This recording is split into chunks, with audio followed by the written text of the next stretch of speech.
Hey guys, and welcome back to the Movie Champ Show.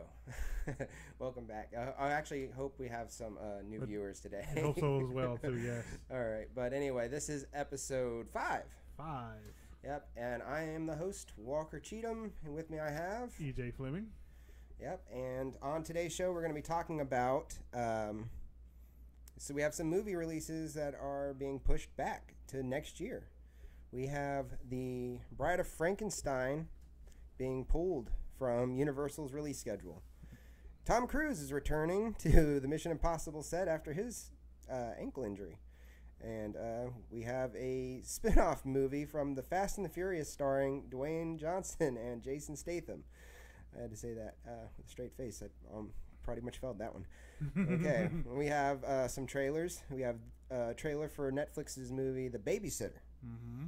We have Pacific Rim Uprising trailer. Mm-hmm. We have a trailer for Rowan J. Israel Esquire.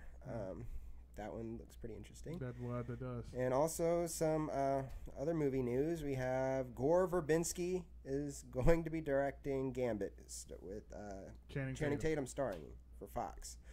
And also, man, we have a stacked show, guys. We also are going to be talking about Blade Runner 2049. Mm-hmm. We're going to be reviewing that one. Spoiler free. If you're worried about hearing any spoilers, you will not get that today. And you won't be hearing anything about the movie from me.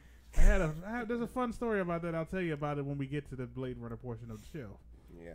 So, anyways, let's go. And don't forget, we also have box office predictions for the weekend. Oh, yes. Yeah, we have more box office predictions. We're going to see who won last week. Mm-hmm. And then see who's going to be, and then make our predictions for this week. Yeah. Fingers crossed on that one. The box office has been a tricky thing to predict this year. Yeah. So, anyway, we have 2 movies that have been pushed back till next year. One of them being Death Wish, starring Bruce Willis and directed by Eli Roth. Mm-hmm. That one, let's see, that one was getting pushed back. It was going to be released this November, or this month actually, I believe. No, November. Yeah, it was going to be November, and now it's being pushed back to February 14th, 2019. Oh, no, that's wrong. I'm reading the wrong one. Okay, that one's for The Bride of Frankenstein. That one was supposed to be coming out then. Okay, sorry. Yeah, November 22nd, Death Wish, and it's going to be pushed back to March 3rd. March 2nd, sorry. Bad eyes and very small screen to read my notes off of. What do you think of that?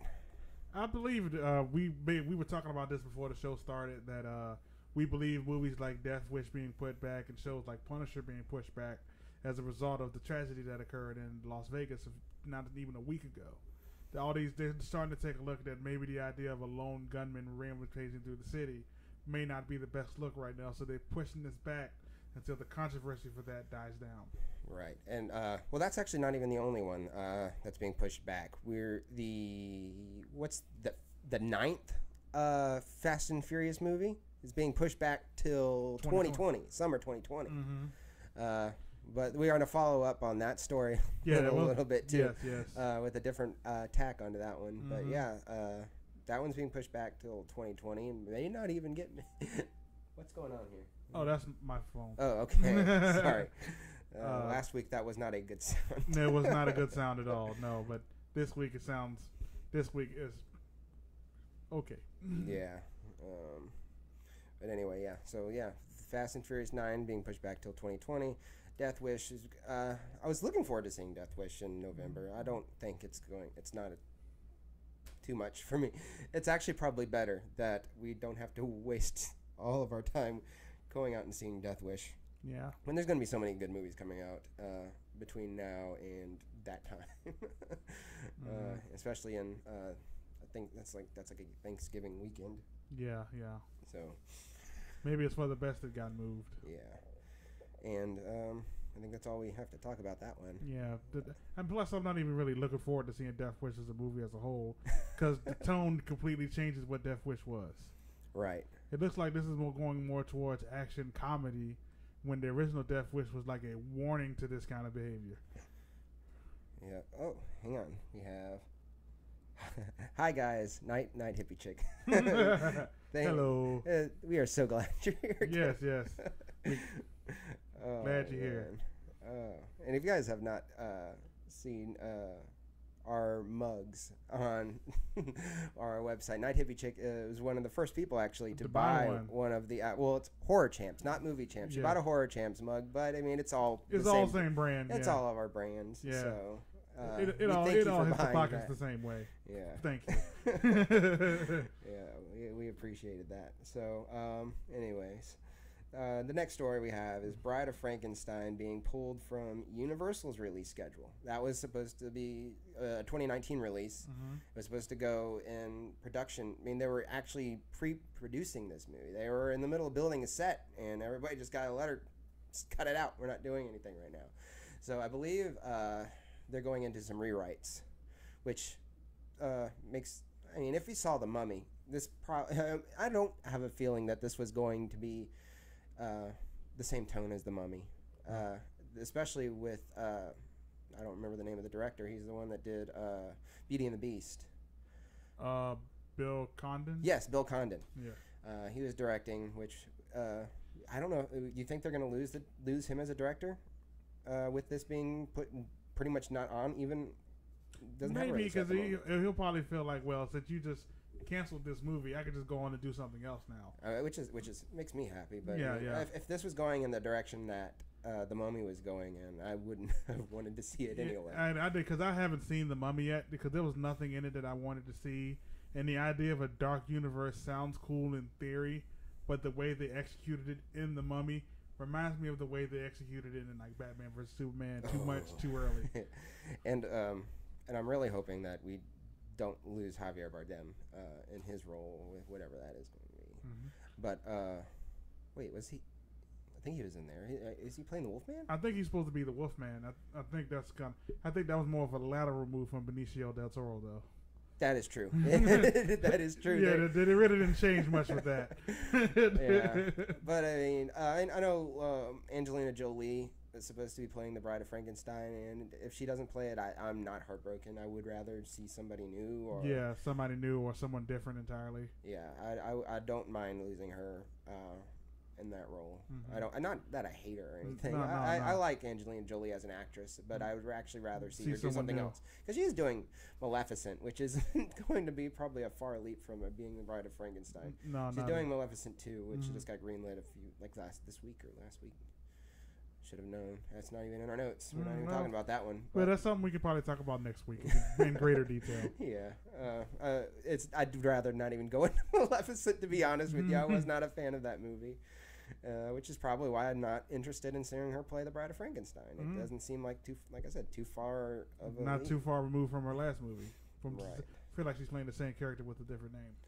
Yeah. Well, anyway, that's it on the Bride of Frankenstein story. I think this might have been the death of the dark universe right here. I hope so. To be honest with you, I would not be mad not seeing those movies. I mean, I don't know. I don't know. I think what it is. I hate saying it like this to make it sound like a fanboy, but Marvel did it first. They did, as always, they did it best. Yes.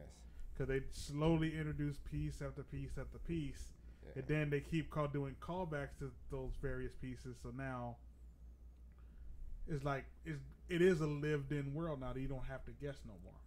Because what was that Dracula movie that came out first? Oh, Dracula Untold. Dracula Untold. That was supposed to be the takeoff for this universe technically. And then they said then they cut it, and then they said, okay, no, that's not going to be part of this universe. And now they did The Mummy, and that was not well received. Are they going to say, no, that's not going to kick off our universe? It sounds like we're reaching Green Lantern levels of, okay, this is supposed to kick it off. Wait, no, it's not. Yeah. Now this is going to kick it off. Wait, no, it's not. Right. Oh man. Anyway, I don't. Like I'm not. If they don't continue, I don't care. No, because I mean they had all these actors that I don't even believe were all completely on board when they did, because they even photoshopped that remember the photo with all Tom Cruise and Javier Bardem and Johnny Depp and everybody, and They were that was all completely photoshopped. They made it seem like they were all in the same room. Yeah, they were taken from different photo shoots and stuff like that. Mhm. So that was, I don't even know how on board everybody was actually going to be. I mean, it was going to be Johnny Depp playing the Invisible Man, all that. It was. He could technically still play the Invisible Man. That sounds like a voice role. Yeah. With a stuntman in a green screen suit. Oh, and by the way, we do not have our producer again today, so there's not going to be any graphics. That was a complete disaster. It wasn't a complete disaster. I think I did okay. Yeah. Trying to run the show as a producer and as a host, but there's not going to be any graphics today because we don't have Zach. If you're following Zachary Cheatham on Snapchat or Instagram, I don't know what he's posting photos of right now, but he's at a concert. He's going to go see Hollywood Undead. So tweet him and tell him we need him back at the show. Yeah. I know we had to reschedule. We try to do these on Fridays, and they don't always happen because, like I said, we all have jobs. Yeah, we have other jobs to get in the way, so. And this Zach, was just one of those days. Zach has a job, and this just happened to fall on the day that he already had tickets to a Hollywood Undead concert. Mm-hmm. So we don't fault him for not being here this week, but we want him back. Yeah, if we weren't doing the show right now, with just the two of us, we probably would be with him, maybe trying to do like a vlog or something. Yeah. It would probably fall under his Horror Champs banner. Yeah. It sounds, I think Hollywood Undead. I don't really listen to them much, but Zach loves them. Mm-hmm. He's listened to them for years. Mm-hmm. So this is the first time he ever got to see them in concert. He always misses them when they're in town. So. Yeah, he got to go see them. So I'm happy he gets to go see one of his favorite bands. Yes. But at the same time, he's missed us 2 weeks in a row. Well, and last week it was because his kid. So yeah. It was a dad thing last week. Last week was dad time. This time is his time. So yeah, he's got to have his time too. So. And then I don't know if we're gonna be able to do it on Saturday. Hopefully we can do it on the Friday, or as the last Saturday of the month is my niece or his daughter's first birthday. So I definitely don't expect him to be here that day. Yeah. So I might not. Oh yeah. It's gonna be in the day though, but it's you know how long it takes me to set this stuff up. So, yeah. Hopefully, if we do that, I'll have to do that on a Saturday. I mean, it'll be over by 4:00 or something. Okay. If we don't have to do it Friday, if we can't do it Friday. Yeah, hopefully, fingers crossed we can do that on Friday. But let's get back to the show again. I tried to cross both my fingers, and my left one was like, "What are you trying to do?" They're like, you mean, do this? Okay, yeah. You're actually literally crossing your fingers. Yeah, and it didn't want to go. All right. What was our next story? Okay, Tom Cruise returning to Mission Impossible set after injury. That is remarkable. Yeah, I'm extremely happy for Tom Cruise. Not because I do like the Mission Impossible movies. I've liked all the last 3 really. There's one, I think it was J.J. Abrams or something that I wasn't a huge fan of. That was 2, wasn't it? Yeah. So with the Limp Bizkit and Mission Impossible theme, the one good thing that came out of that movie. the Limp Bizkit was the one good thing that came out. Yeah, if you actually listen to it, that actually is a pretty good rendition of the Mission Impossible theme. Okay, I have to revisit that one. Yeah, it was actually a really good version of the theme. I remember when I was on a field trip a long time ago in high school, and we were going somewhere, and my friend had the Mission Impossible 2 soundtrack on CD, and I listened to that CD on loop the whole trip, just that one song. That came out at a time where movie soundtracks were a huge thing. Yeah, that was like when soundtracks were like, oh, so and so's doing this on the soundtrack for this movie. I'm like, oh, that's gonna be a soundtrack worth buying. Yeah, because I remember like the first couple Marvel movies with the Punisher and even Daredevil. Oh yeah, they were big on the Evanescence was popular because of Daredevil. Yeah, the pop rock soundtracks. So yeah, I remember they don't quite do that anymore. Not like then. Or they try to make original tracks. I think the last one to do it was like Linkin Park for the Transformers 2. I think it was 1. I think. I thought it was one or two. One of them. They all kind of run together. Yeah. But sidebar, I want to ask you a question. What's that? What is up with Warner Brothers making? This is a sidebar, completely unrelated to anything we're talking about on the show. Gotcha. But I just have a question. why is it that Warner Brothers makes like these movies that are kind of in quality, but they always have that one standout song from the soundtrack? Space Jam. Oh, I Believe I Can Fly. Batman Forever. Seal, Kiss from a Rose. That's a good point.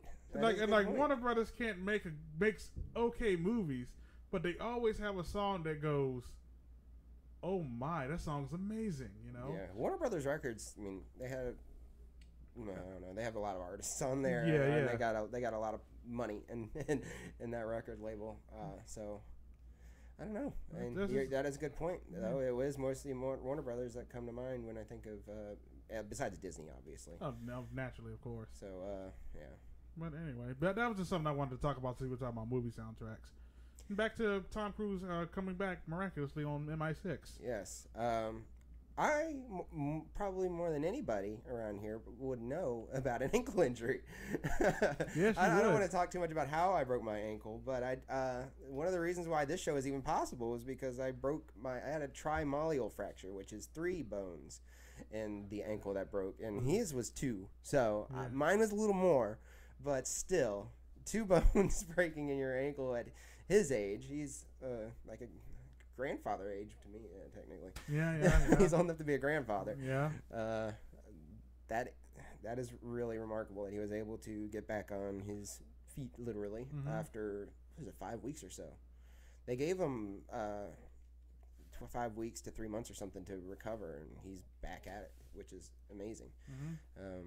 I'm really happy for him. I'm glad that they were able to keep this on schedule. So yeah, I'm looking forward to see how Tom Cruise nearly kills himself next.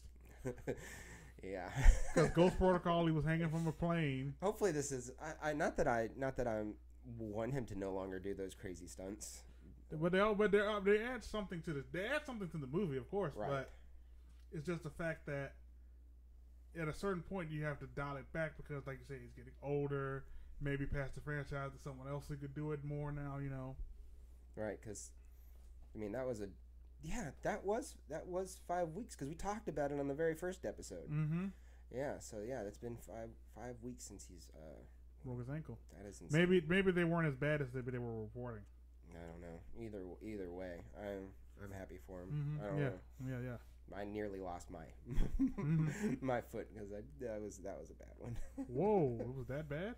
Yeah, I mean, when I fell, I mean, I will say I slipped on ice. I will say that I slipped on ice, and my foot turned the opposite direction of my body, and the whole thing was just hanging off to the side. Yeah, it's pretty graphic.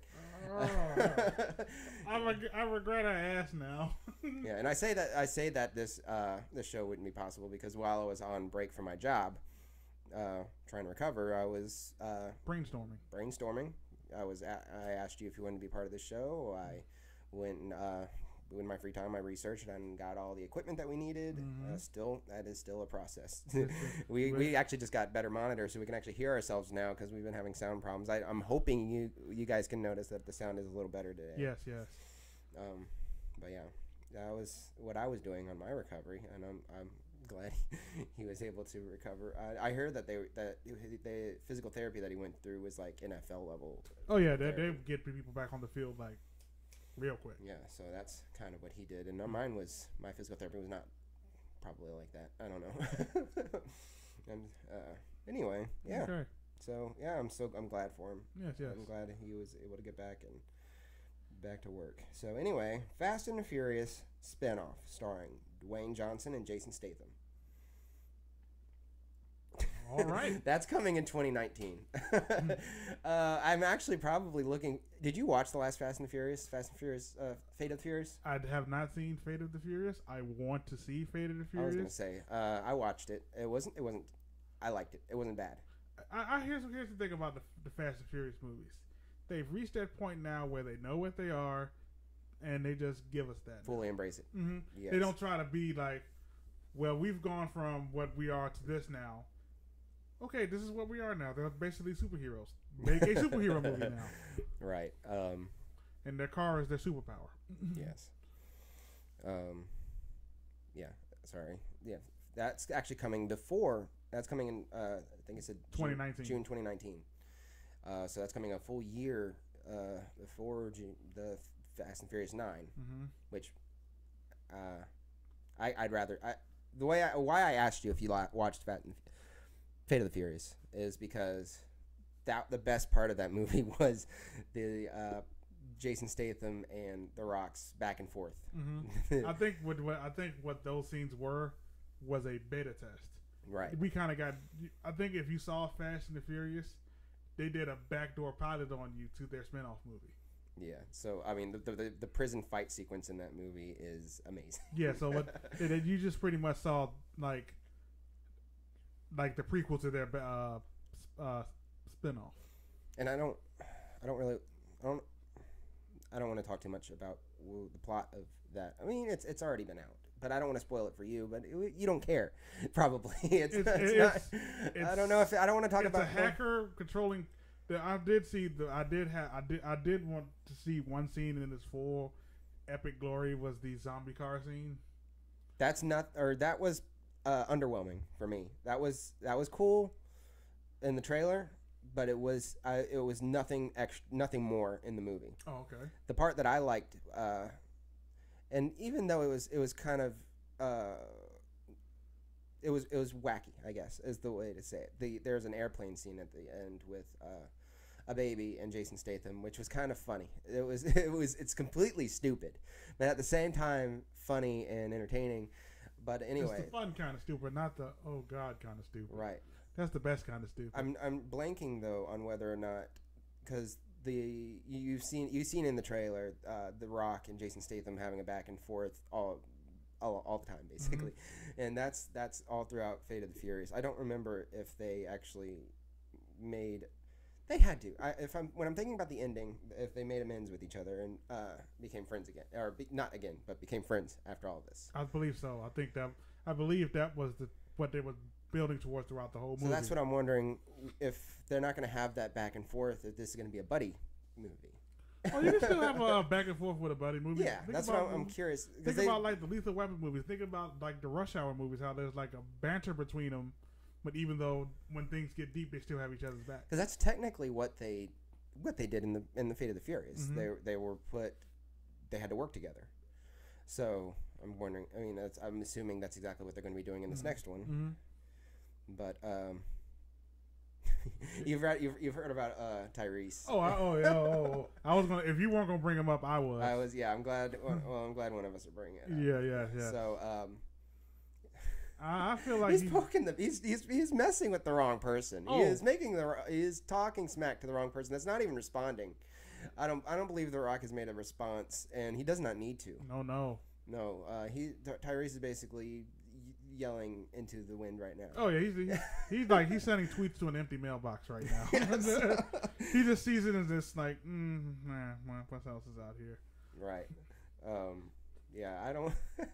No. If he was actually making The Rock, or Dwayne, I guess is he still called The Rock? He switched to Dwayne Johnson now, but I don't think you care if he still call him The Rock. Well, I'm definitely not calling him Dwayne. So I don't want to call him Mr. Johnson, and I'm going to go ahead and call him The Rock because that's the easiest one to go to. It makes sense. It's the one you've known him the longest as. Right. Well, Dwayne Johnson just doesn't roll off the tongue is the thing. And either way, The Rock, he doesn't need to respond to this. No, he doesn't. And it's, I was saying, I'm hoping it wouldn't be making him mad, but if because for Tyrese's sake, I'm hoping it's not making him mad, because if it comes to anybody getting fired from this movie or from Roman's this franchise, going to die. Yeah, Tyrese is gone. And he doesn't even need to show up. They can just kill him. They could just have like one of his iconic cars blow up and they just go, well, Roman's dead. Yeah. and then the movie's about trying to avenge his death, and then you could have Ludacris' character Taj feel a certain type of way because they had the most banter between them. About the crew, him and Taj had the most banter between each other. So if it comes to blows, Roman will die. I just wish somebody would just tell him to stop. Somebody say stop. Someone just reach out and say, that's enough, Tyrese. Put the phone down and walk away. Yeah, there's no reason for this. I mean, there's still going to be a Fast and the Furious 9. And if anything, this will help Fast and Furious 9, I think. Mm-hmm. Because this is what people really want to go see. And what it's gonna show is that this franchise has legs, not just because of the Fast and the Furious name. We've actually built characters, and then maybe we can actually spend if this works well, all of y'all can get a movie. Because was this even not the collectively, but whenever the first Fast and the Furious movie to make $1 billion was the one The Rock was in, right? I believe Fast 5. Yeah, I believe so. Yeah, I think that was the one whenever he started. Either way, I probably would not watch these movies. I gave up after a little while. I probably would not watch these movies without The Rock in them anyway. So his character Hobbs is one of my favorites. It brought new life to the franchise. Right. He's like a different dynamic. Yeah. So I understand. Tyrese, if you're there, we ask you to stop. Yes. Put the phone down and do something else. Because this is literally the only movie franchise. Yeah, he's a desperate person. He was begging to be in Green Lantern. Well, yeah, he was begging to be the Green Lantern. I mean, he does. Yeah, Green Lantern. He did the same thing with Transformers. He was begging to be brought back to the Transformers franchise, and now he's doing this with the Fate. Nobody's going to want to work with him if he's going to keep being so needy. Mm-hmm. Yeah, that's a very good word to use. Mm-hmm. So let's talk about okay. Are we done with Fast? Yeah, we are done with the Fast and Furious. Okay, cool. Let's talk about this Gambit situation. With, so we're gonna jump. Gore Verbinski to direct Gambit. Yes. I honestly have I'm halfway wanting to see what he does, but halfway don't, because if he tries to just make Channing Tatum Captain Jack Sparrow again, to me that's kind of not.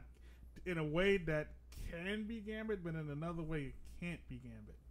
Gambit is a tricky character to write for because he started off as a thief and all this, but then he switched up to the X-Men and became the hero that we know as, but then he has his moments where he goes back and forth between the light and the dark side, you know what I mean? Yeah. Well, the last movie and it's the last one he did, was The Shape of Water. And I ask you if you saw this movie. I know the answer is probably going to be no. You're talking about A Cure for Wellness. Sorry, Cure for Wellness. You're right. Yeah, sorry. Yeah. Well, of course you haven't seen The Shape of Water. It's not out yet. No. Yeah, sorry. Yeah, Cure for Wellness. I'm so glad you caught me on that. Yeah. The Shape of Water. That was that. Sorry, there's a lot of water in A Shape of Wellness. It's a big part of the movie. Yeah. That's why my head went straight to that one for some reason. Oh, man. So sorry. But yeah, you did not see A Cure for Wellness. Okay. I liked A Cure for Wellness a lot. It was not necessarily a horror movie, but it was definitely creative, unique, and had some suspense in there. So I really enjoyed it. It felt a little bit like a Guillermo del Toro movie. Yeah, I will see Gore Verbinski do anything after that. Because I mean, I do like his Pirates of the Caribbean. Liked Rango. Is that what it's called? That was him too? Yeah, that Nickelodeon animated movie. What, Johnny Depp is the chameleon? Yeah. Yeah, I think that was him too. Yeah, he was really good. I mean, I don't think he has made a really bad movie yet. Maybe one of the Pirates of the Caribbean movies, but that's they could. I believe one. Which one was it? The third one? Yeah. At World's End, they said that one, or was it on Stranger Tides? Stranger Tides. He did not do the last Pirates of the Caribbean movie, but Dead Man Tell No Tales. Yeah. But I am looking forward to. I'm glad that they finally have gotten a director, and I'm glad it's Gore Verbinski. This is his first take at a superhero movie, I believe. I believe so as well. So I'm excited to see what he does, because Gambit has a unique power set with that whole kinetic charge thing he has. Where pretty much, if you're not familiar with the Gambit character, he was an X-Men character who can touch objects and load it with kinetic energy and then throw it and then make it explode. That's why he chooses to use playing cards, because they're small and quick, but he can pack a lot of power into them. Gosh, I am blanking on the dude's name. Who played Gambit in that X-Men? Oh, Taylor Kitsch. Taylor Kitsch, thank you. I remember X-Men Origins Wolverine very well, unfortunately. I didn't tell you that I actually watched American Assassin last weekend. Oh. Yep, and I actually enjoyed it. I remember I texted you ahead of time, or before when it was originally coming out. Mm-hmm. You were like, should any of us go see American Assassin? And I was like, no. Well, I did. Went ahead and saw it. Anyway, this last weekend. And I actually enjoyed it. I wish I did not tell you not to go see it. Okay. But we judged the book by its cover and got burned. It's all good. Okay, well, anyway, I say that because Taylor Kitsch was really good as a villain in that movie. He has a... It's more of the movies he chooses, less than it is the fact of his acting ability. I really would like to have seen him probably more than Channing Tatum. I like Channing Tatum. That's not me saying anything bad about Channing Tatum. He's a charming guy and he's a great actor. He's a good actor. He's a great actor. What would we say? I would say he's a good actor in the right role. Help me make up my mind of what I think of Channing Tatum. In the right situation, Channing Tatum can be a good actor. Yes. You just have to tailor the situation to expose what his best traits are. Maybe it's because we've been hearing about him playing this Gambit role for so long, that I mean it's got to finally happen. Yeah, because didn't they cast him for Gambit a little while after X-Men Origins came out? They did. Yeah, like recast him. Like no, was it the Wolverine that they did that for? The Wolverine. Yeah. That was around that time. But either way, I didn't care too much for Taylor Kitsch as the role of Gambit in that X-Men movie he was in, but that was just a terrible X-Men movie. Oh, that movie was bad. Any movie that teases the death of Wolverine in a movie called Origins fails. Yes.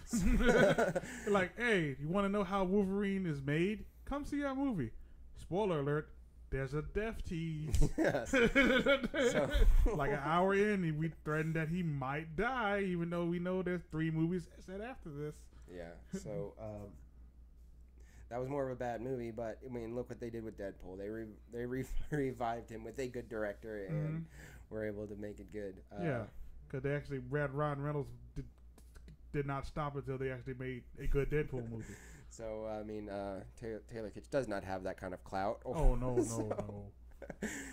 He can't make that happen for himself, but it would. After you make Battleship, you lose a lot of points for a lot of things. Oh, man. Yeah, that's... Liam Neeson started somewhere, like, trying to make a demand and said, yeah, but you did Battleship. You know what? You're right. You're right, man. You're right. Never mind. Yeah, but yeah, Taylor Kitsch was... I mean, everybody in that movie was good. Dylan O'Brien was good.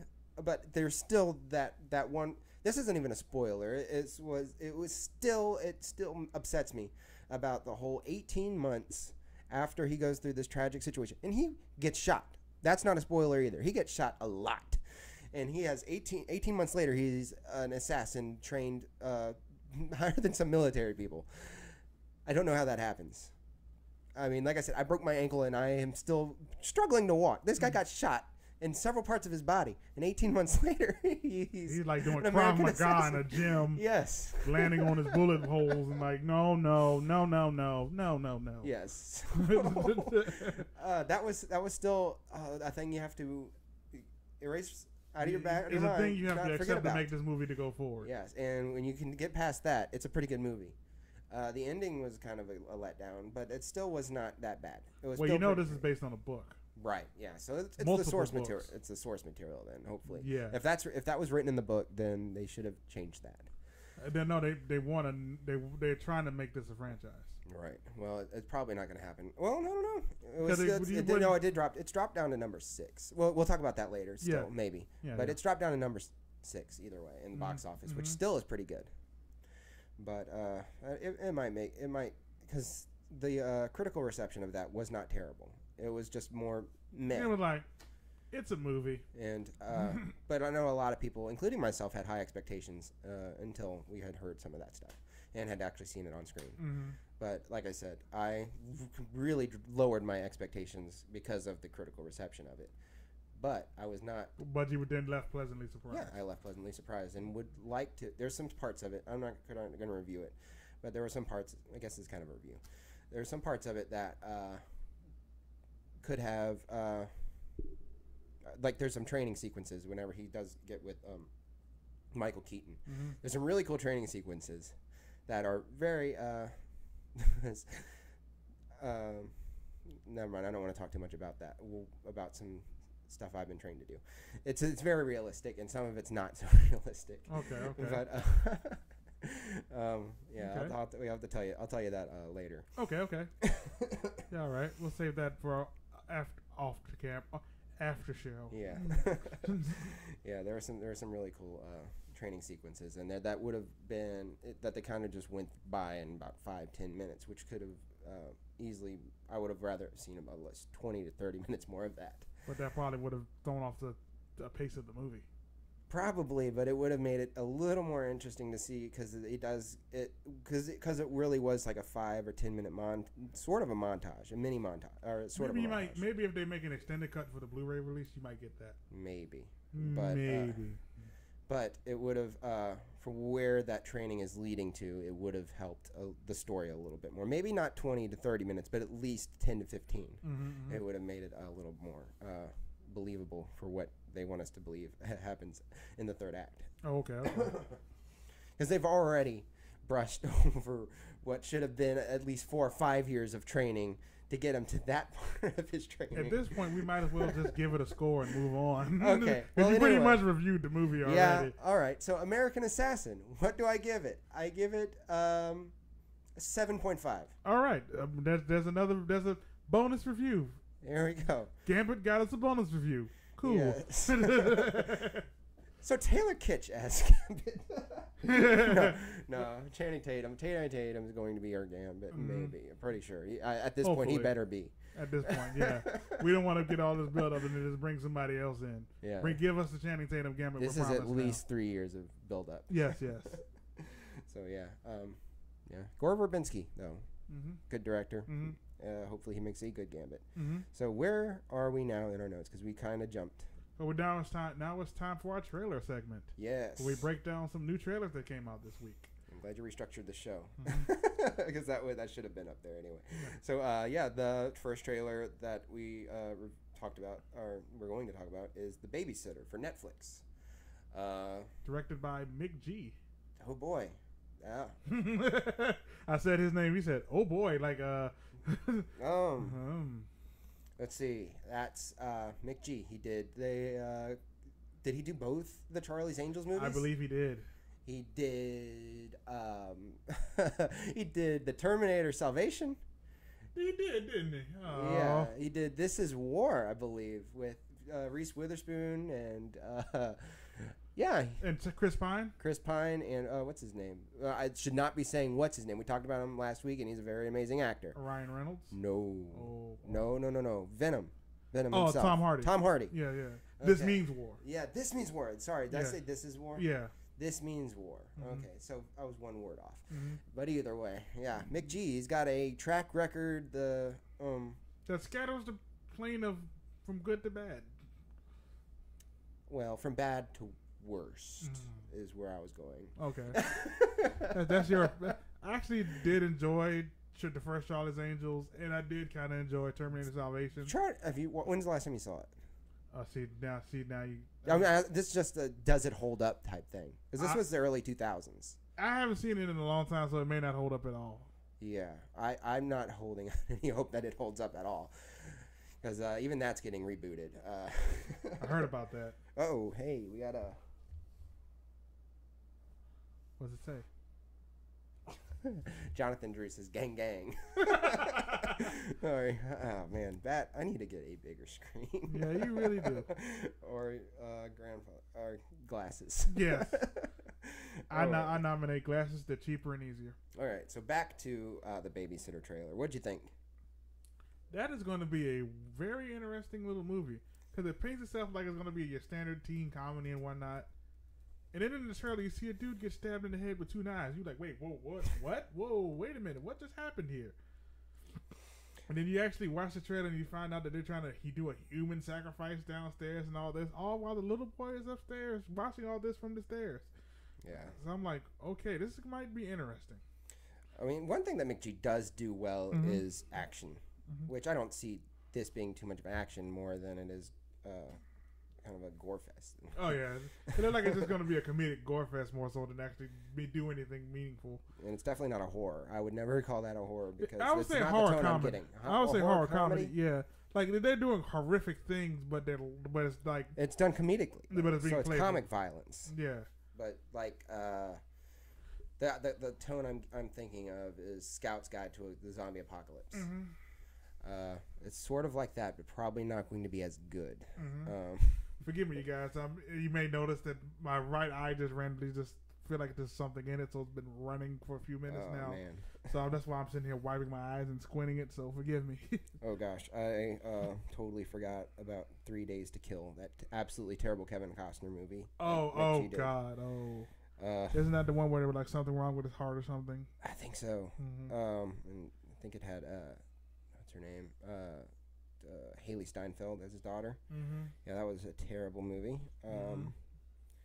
He's done some TV shows.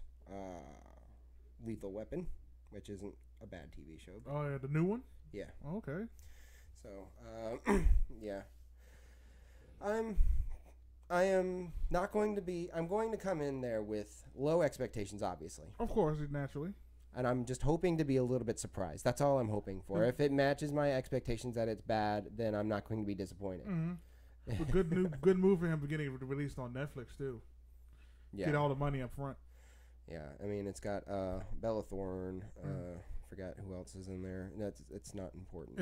King Batch from Vine. Oh yeah, King Batch. He actually looked pretty funny in this. Yeah, he's a pretty funny dude. I think he was on Workaholics. He's been in a couple TV shows on Comedy Central that were pretty funny. Yeah. Leslie Bibb, Robbie Amell, and Bella Thorne. So it does not have an impressive cast. No. But and it's from an unimpressive director. Mm-hmm. That's all I'm getting from this trailer. Yeah. That's probably all we should talk about of this trailer too. Okay, next one. Pacific Rim Uprising. I'm so sorry. Yeah, that looks like that might actually be good. There were some lines in there in the trailer. I can't quote it because I don't remember them, but they felt really cheesy. And this is giving me a little bit different tone. I mean, it's a different director. It's not Guillermo del Toro this time. I actually don't remember who the director is, to be honest, but it's giving me totally different vibes. It's making me feel a little bit more like this is a Transformers movie, which is not what I want to feel. But looks good. Yeah, what's the actor's name from Star Wars? John Boyega. John Boyega. To me, that is the only saving grace for me for this movie. He's playing Idris Elba's character's son. Yes. So I'm really looking forward to seeing him in this movie, and that's enough to get me to go to the theater because I wasn't a huge fan of Pacific Rim, the first one. So full disclosure, I have Pacific Rim on Blu-ray. Haven't watched it yet. Really? Oh man. Yeah, I picked it up on Black Friday sale a couple of years ago, and I still haven't watched it yet. Yeah. I've been meaning to watch it. I picked it up. I picked that and Forrest Gump up. Because the day I picked both of those up, I hadn't seen either movie yet. And then I've since seen Forrest Gump and still haven't seen Pacific Rim. Yeah. Yeah, go ahead and watch it. It's not a terrible movie. It's just not it's not what I wanted to see from a Guillermo del Toro movie. I might like it a little more because growing up, I did enjoy the Power Rangers. So now, here's the question. Do you think that this movie might possibly tie into the Godzilla and Kong universe? Not anymore. Really? Because the kaiju and all that stuff. If it was still with Warner Brothers, I would say so. But this one being made with Universal, I don't think they will be working too well together with each other. I don't know. Yeah. I mean, you might be right. The fact that this movie, they were struggling to even get this into production. So I'm curious if this is. It would be. I would be surprised if I would be pleasantly surprised if it was. The fact that it got made, to me, made me feel a little bit like that it was because that they wanted to tie into that universe. I think at that, I think what really pushed them to finally make this movie was the fact that Kong Skull Island not only was a good movie, but it was a profitable movie. It was profitable. I don't know that it's necessarily accepted as a good movie yet. Was it? Yeah, Kong got pretty decent reviews because they liked the Vietnam aesthetic that they. I enjoyed it, but I was still a little disappointed with it. I'll give it that. But that was my feelings. But I thought that it was kind of around that. I thought it was kind of cool the fact that Kong was young in the movie. He's not full grown yet. Yeah, Metascore is right in the middle, 62, still fresh. Yeah. So yeah, I guess it's around that. Yeah, I had fun watching Kong Skull Island. Most times when I go see a movie like Kong Skull Island and whatnot, I enjoyed the spectacle of it all. And if you don't insult my intelligence, I'll come out your movie having fun. Yeah, that was one part I did like. That it did not. It was funny, which I kind of expected because of the director. But it was smart, and it wasn't just an action movie that was just cool for the eyes. It was actually an interesting story. Yeah, it was an interesting story. The visuals were cool.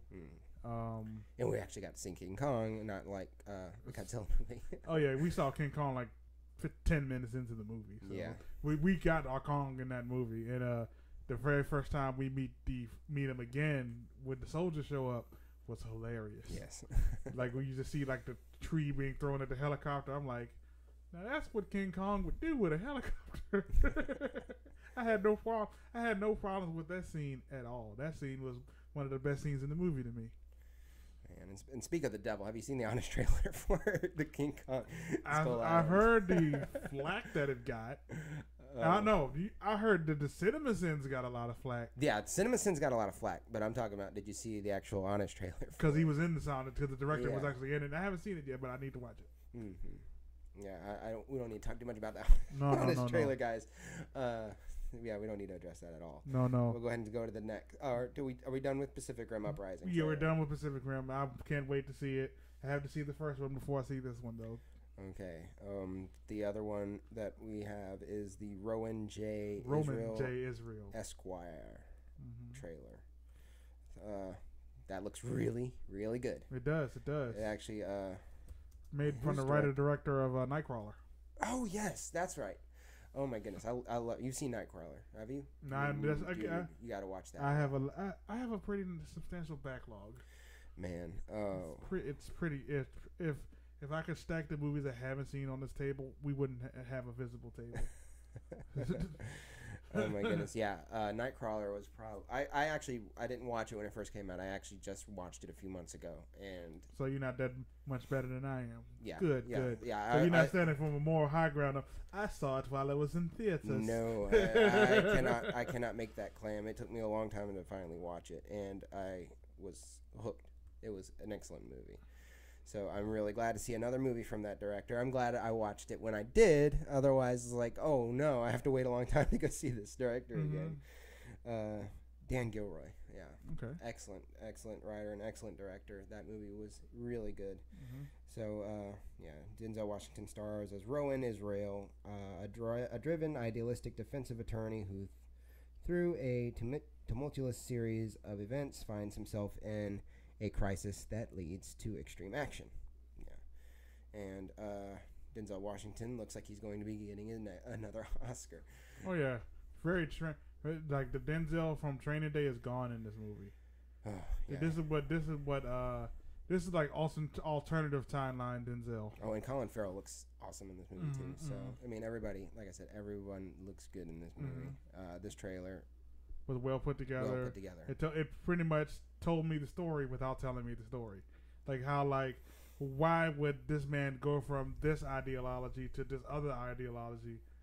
And they did it in a way without spoiling what happens to make them inform on these choices. And this movie seemingly came out of nowhere. I had not even heard of this movie until the trailer dropped this week. I remember seeing pictures of Denzel looking like this a long time ago. Was this the one where somebody said that he looked like like Medea or somebody? Yeah, it was around that time. Oh yeah, why is Denzel look like my grandma or something? Yeah. I saw that's the pictures from this movie. Yeah, okay. He was filming. He was making this movie at the time. Oh wow, so this one may not even be done editing. I mean, it's coming out November 3rd, and that picture did not come out that long ago. Yeah, but with a movie like this, there really isn't a lot of CGI you got to do. There's not really a lot of Post-production. Post-production, because it's a realistic story. There's no superheroes you got to edit power beams or anything into. Yeah. Well, either way, I'm excited to see this movie. November 3rd. Gotta check that one out. So now we are moving away from our news stories and going to the box office. If you guys remember last week, I don't remember my top 5 completely. I mean, I can probably check my board over there because we're not doing the boards this week. No, we did not erase the boards. We got some cheap boards. Yeah, and then the ink dried, and now the boards are like, well, the ink is mine now. Well, I am not giving this ink away anymore. Yeah, so I do remember that I only got one correct, and I believe that was that Kingsman was number 1. Kingsman: The Golden Circle was number 1. Go ahead and read off what the top 5 was. And if you out there can remember what it was last week and put it in the comments, that'll be great. I don't think anybody does that. No. Either way, Kingsman: Golden Circle. Kingsman: Golden Circle was number 1. It's totaled. Sorry, this was Kingsman: Golden Circle was going into its second week, I believe. Second week, yes. Yeah, so that was 60. It's brought in total of 66 million. Would you like me to read it because I can see it better? Yeah, I mean, do you have? This is just not the right stats. Box Office Mojo. Yeah. Either way, I'll just say what the top 5 was. Kingsman: Golden Circle was number 1. It was number 2. American Made was number 3. Lego Ninjago was number 4, and number 5 was Flatliners. I think that was the only one that I may have gotten wrong, because what I did was I just kept Kingsman at the top, slotted American Made at 2, and pushed everything else that was 3 through 4 down the slot. Okay. Zachary Cheatham in our comments said, "On my way now. And by the way, great concert." Good to hear. All right. Yeah. Now, just hurry up and get over here, Zach. Maybe you can hand us these boards. Yeah. I don't think you're going to get here in 20 minutes, though. So anyway, yeah, so I'll go ahead and say what your top 4 was. This top 4. The only thing you got wrong was number 5. You said Flatliners wasn't going to be in the top 5. No, I said American Assassin was 5. Yeah, you said that was going to be number 5. And that was what, 6? Yeah, so that was number. That dropped down to number 6. So you were 1 off, and I had all of the top 5 just in the wrong order, except for Kingsman: The Golden Circle being number 1. I think I said American Made was going to be number 2, which it was for a little bit, and then it dropped down to 3. And Lego Ninjago I said was going to be in number 5, and Flatliners was going to be number 4. So Flatliners, in its week, only hit the top 5, where it didn't even deserve to be that high. No, it should have been. It really didn't. It should have been a lot lower. This is gonna be one of those movies that you're gonna be walking through the Walmart new release section. It'd be like Flatliners. But I mean, the fact that the box office was slim pickings by this point. Yeah. Most people had already seen it probably 2 or 3 times by then. Oh yeah, and I might go see it again. Yeah. Before it's gone. All right, but American Made I really thought was going to at least beat it, but I mean this was close. Everybody was in 17 million.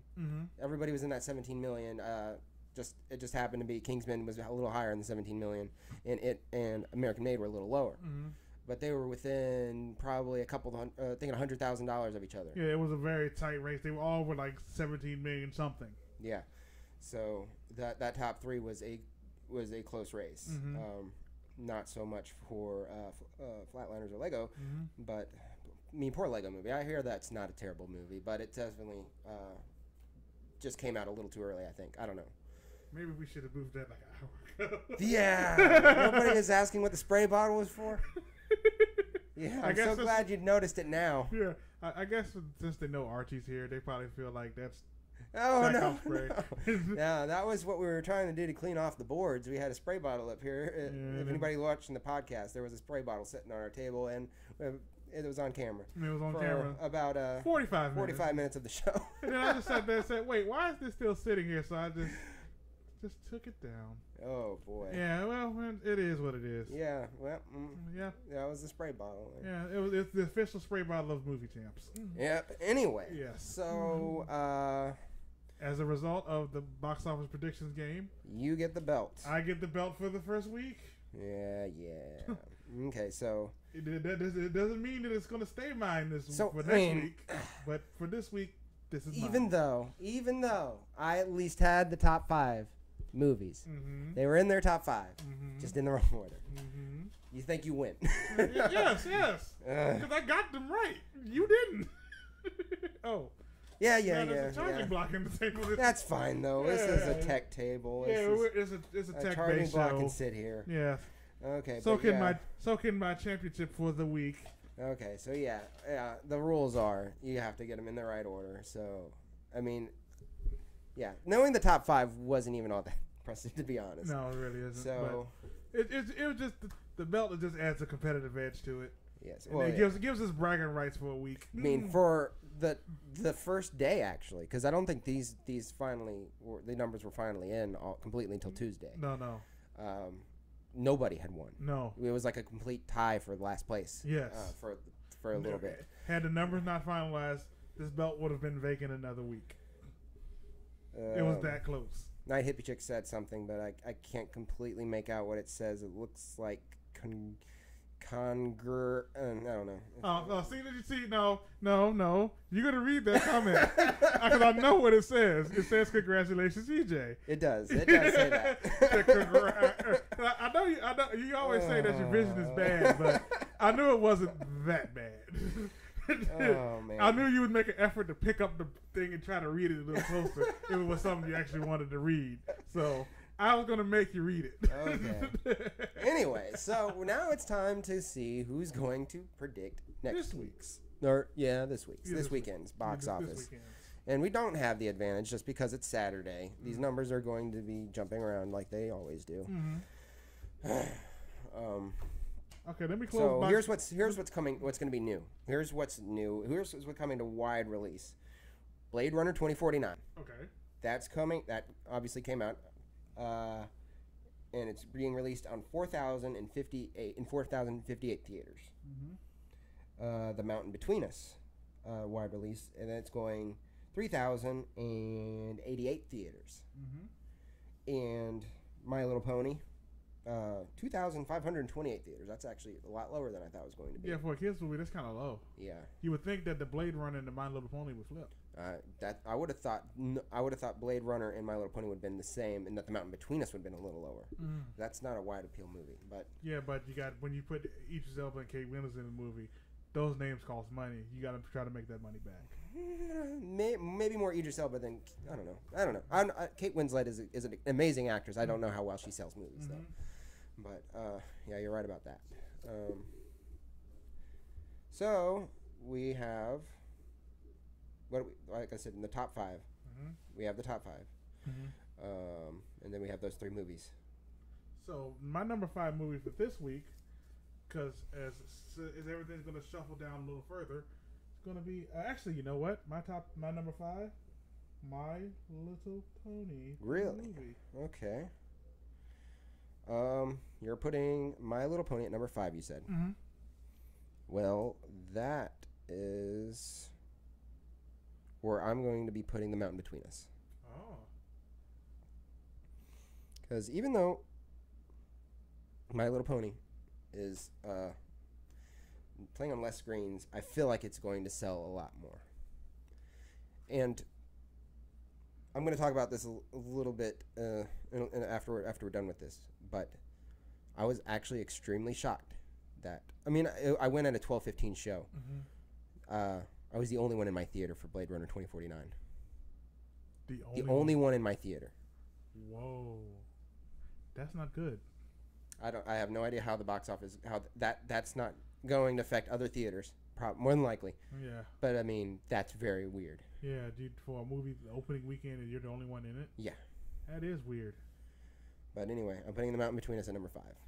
Okay, that's funny because that's why I'm putting The Mountain Between Us. Oh, you're changing your number 5 now. I'm putting it at number 4. Oh, you're putting it at number 4. Okay. Okay. That's actually where I'm putting My Little Pony. Oh, so we flipped 4 and 5. Yep. Okay. So My Little Pony at number 4. You have any idea what you're going to do with your number 3? It? Yeah. For some odd reason, it just won't leave.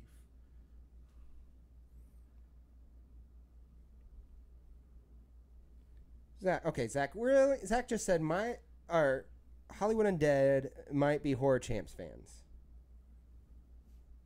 How? You have one video out. How are they Horror Champs fans? Zach, how did you do that? What did you do? What did you do with a VIP backstage pass that we can't talk about on this show for monetary reasons because we want to stay in the green zone? You know, can't say. Well, what? Oh, I do. I see what you mean. Yeah. Yeah. What did you do? I hope he shows up before the end of the show to address that claim. Yeah, because that is a very bold claim. Oh, he said he told Funny Man about the page. Oh, I guess that must be a member of the band. Yeah, well, yeah. I knew at least that much. Charlie Scene, Funny Man, Danny, Johnny, Three Tears. I think that's most of them. Mm-hmm. Yeah. I might be forgetting one of them, but either way. Mm-hmm. Okay, back to the box office. Yeah. Okay. So anyway, you said did you put your number 3 down yet? Yeah, I said It. Oh, you said It. That is actually where I'm putting It for myself. Okay. It just has these legs that just don't want to go. And I think I have an idea where our number 2 and 1 are going to be. Maybe. Did I change your mind about the number 1? Maybe. No. Okay. No, I already know what number 1's going to be because even if it's going to be low, it's still going to be number 1. But number 2 is still going to be American Made. You think Kingsman's dropping out of the top 5? Oh, excuse me. No. Kingsman's going to be number 2. Thank you. I was going to say American Made is 6. It's got a big jump. Yeah. Oh, no, it's not. It's number 3. I'm sorry. Number 3. Dang. I think American Made may fall out of the top 5. Yeah. But I think Kingsman and It is going to stay at the top. Okay, so you got Kingsman number 2. Uh-huh. All right, and well, number 1, I guess we're all in agreement. It's going to be Blade Runner 2049. Yes. Which, after we get done with writing down our predictions, he himself will have a review of because I did not get a chance to see it today. Funny story about that. I went to Sonic. Hang on. Let's tell us our top 5 one more time. Okay. Okay, so go ahead and read off yours and show it, or I'll just show it. Just show it to that camera. At number 5, I have My Little Pony. Number 4, The Mountain Between Us. Your mic's not picking you up. Number 5, My Little Pony. Number 4, The Mountain Between Us. Number 3, It. Number 2, Kingsman: The Golden Circle. And number 1, Blade Runner 2049. And mine is fairly similar, except for number 5, I have The Mountain Between Us. Number 4, I have My Little Pony. Number 3, I have It. Number 2, I have Kingsman. And number 1, I have Blade Runner 2049. You guys cannot read that, I'm sure. But either way, that's my top 5. So what we should do is take pictures of these for our Snapchats and whatnot. Good idea. So we'll have a physical record that we could actually look back on and actually use this for the show. And you guys, let us know what your top 5 is. Yeah, put them in the comments below. Yeah, put it in the comments. Zach, if you're driving, please stop texting. Yes. Okay, so let's go ahead and talk about Blade Runner 2049. Like you said, I was the only one that saw it this weekend because you had car problems. Yay, those are always fun to deal with. Short story, went to Sonic, car conked out, got it towed. Went to Pep, got it told to Pep Boys, got it fixed. Now I'm here. Yeah, and all that took away my time to see Blade Runner 2049, a movie that I was excited to see before all of that happened. Yeah, if I knew it was going to take that long, I probably would have just come and pick you up and we went and saw it while your car was being worked on. Yeah, that would have probably have been the better idea. Yeah, we should have planned this out a little better. Yeah. Yeah, we need better communications amongst us. But hey, that's what. We're only 5 episodes into this. Yeah, we're gonna get better as it goes. And we'll let you at least give a brief run through next week. We don't need to talk about the plot or anything. Well, I'm not even going to talk about the plot because the plot is a spoiler. Yeah, Major.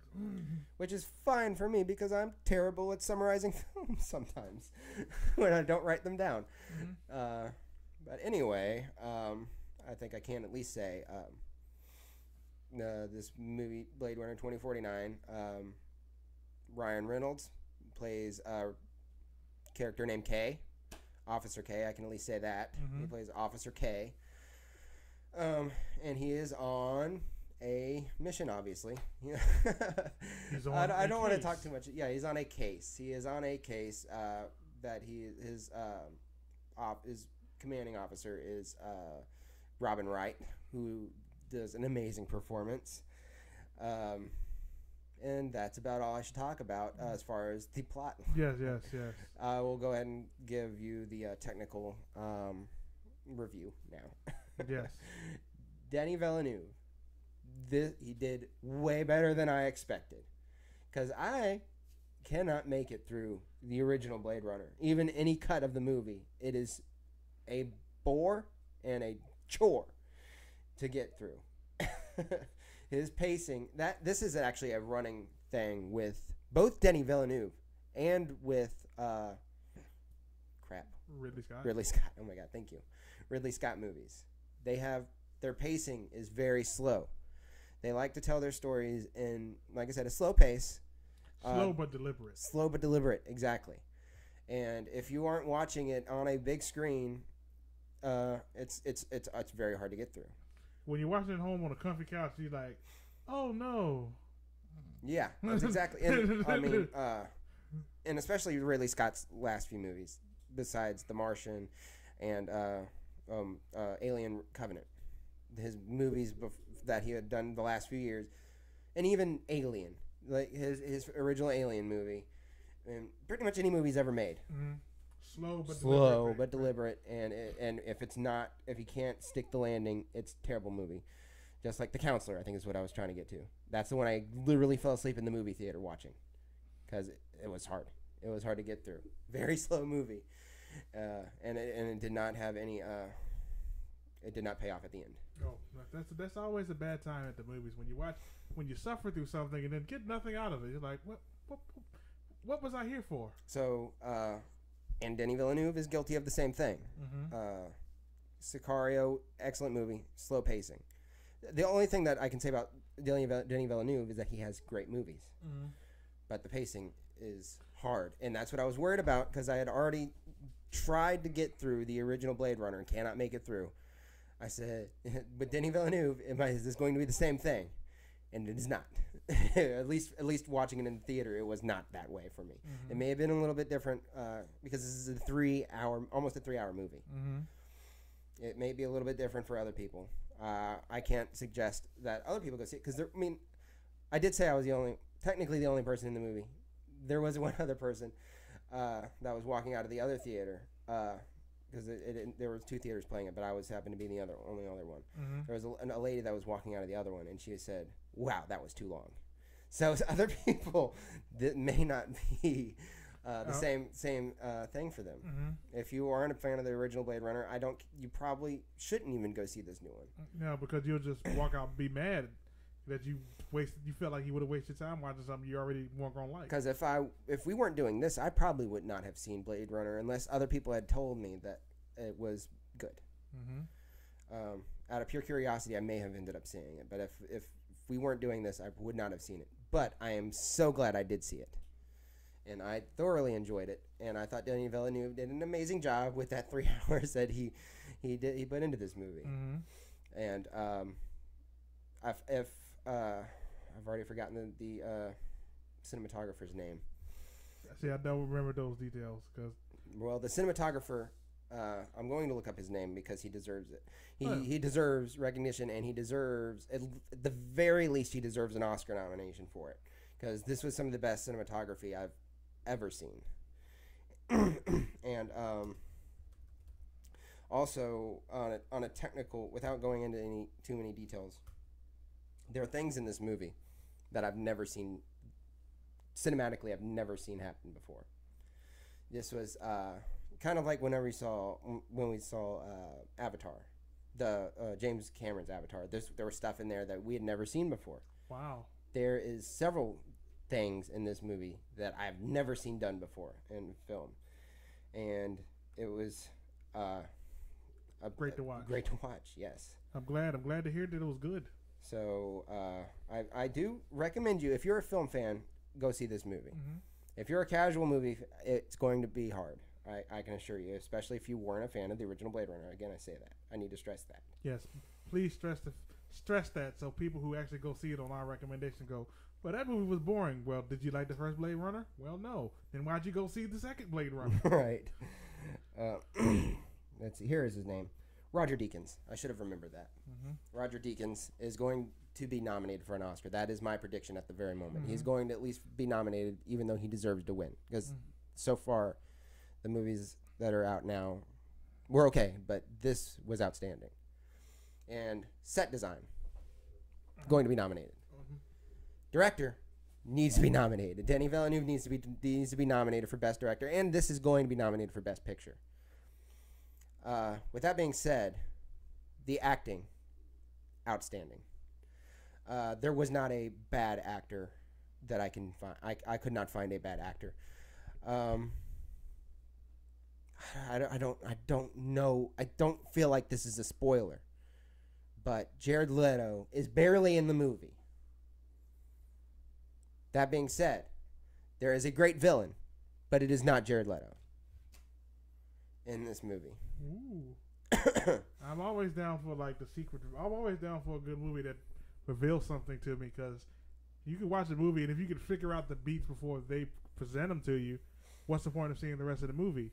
But now you're telling me that there's something there that I can look forward to. I'm like, yeah, let's do this. Yes. The movie, 95% of this movie is focused on Ryan Reynolds. So everybody most of the supporting cast in this movie, including Jared Leto, that's not a spoiler, are in there for very short times. Mm-hmm. But they take because of the directing of Denis Villeneuve and with the material that they were given, they were able to give amazing performances with what little bit of screen time that they were given. Mm-hmm. I think even Harrison Ford might be that's not a spoiler because he was in the trailer. Harrison Ford should be nominated for Best Supporting Actor.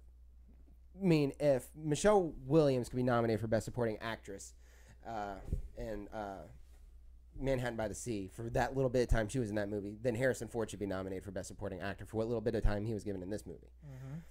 And Ryan Reynolds, I feel like he should be nominated for Best... Gosling! Ryan Gosling. God. I don't remember Deadpool popping up in Blade Runner at all. I'm so glad you stopped me there. Yeah. Ryan Gosling needs to be nominated for Best Lead Actor for this movie. Mm-hmm. And gosh, if they can do 2 Best Supporting Actresses, if they can do 2, Ana de Armas, excellent in this movie. She's been in a couple movies. The boxing movie with that came out last year. Dang it. With Miles Teller boxing movie. Do you remember the name of that one? I remember it. God, she wasn't even in that one. War Dogs. Sorry, she was in War Dogs. She played his wife in War Dogs. She was excellent in War Dogs, and I even said at that time, even though we weren't on a show, that she should have been nominated for Best Supporting Actress for her role in War Dogs. And she was also in Knock Knock, the Eli Roth movie with Keanu Reeves. Nobody deserved an Oscar for that movie, but she was she was probably the best performer in that movie. But the movie was just terrible. Yeah. Quality-wise, it was terrible, but it was an entertaining bit of movie. It was actually disappointing because I knew it was gonna be bad going in, but I didn't know it was gonna be quite so bad. But anyway, but it was still entertaining nonetheless. That's good. Okay. But man, every actress in this movie, I feel like should be nominated. Robin Wright should be nominated. She's not going to be nominated. She can't be considered a Best Lead Actress, even though she is probably the second longest role in that movie. But Ana de Armas, Robin Wright, and Sylvia Hoeks. Sylvia Hoeks. I'm not going to any spoiler, but her role in that movie was excellent. She stole the show pretty much in that whole movie. If nobody else gets nominated in this movie, Sylvia Hoeks needs to be nominated. All right. It's good to hear. Good to hear. There's a lot of strong performances from everyone in this movie. God, Mackenzie Davis. Oh my God, Mackenzie Davis. Okay, guys. Every actor in this movie is excellent. There's a lot of actors I'm not saying because they're spoilers, but Mackenzie Davis, excellent in her role. Would you say that this is like the best sequel to come out in some time? Yes, I would say that because I mean it's obviously better for me than the original. I'll give it even that that bit of reckoning. So I've heard a lot of people say that it will stand shoulder to shoulder with Blade Runner, the original Blade Runner, is like one of the best movies of all time. Like this actually is a true companion piece. It's not just a cash-in. Yeah, and then there's another. I'm not going to say who the other role is, but there's another actress in this movie that she's in a little bit of the second act, and she's in a very little bit of the third act. That probably collectively in this movie she was probably in only a minute and a half. That's about all the screen time probably that she was given. She gave an amazing performance. And I don't think there's any way that there's possible that she's going to get nominated for an Oscar. But she definitely deserves to be in more movies after this. Her role in the movie is a complete spoiler, so I'm not saying who she is. But she did an amazing job. And there's a lot of emotion that these characters are given. These characters, I don't know how in the world the sets are, because I know there's probably a lot of practical as far as the sets, but there has to be a lot of green screen. And if these actors are doing a lot of this stuff in front of a green screen, then I am completely impressed at what they were able to do. Because the action isn't a lot. There's not a lot of action in this movie, but there's a few fighting sequences that are pretty neat. They're nothing spectacular like a John Wick, but they're brutal and very well choreographed and acted, and shot. They're shot very well. And the music, Hans Zimmer. There's a lot of people that did the music, and there was I think it was Hans Zimmer and Benjamin Wallfisch. I think that's how you say his name. Excellent music. I think they're probably going to get nominated for score. Okay. So a lot of nominations you want to throw around. So that must mean the movie gets. This is probably going to be one of those ones that's going to take at least all of the technical ones. I feel like there should be some ones for acting, because the acting, like I said, was excellent. They were able to get emotion out of what little bit of screen time they were given, which was cool. That's what you're looking for. I think I can predict what you're going to give this movie as a score. Hang on. Because there's one other person that did a great performance. And it's not a spoiler because he's in the trailer.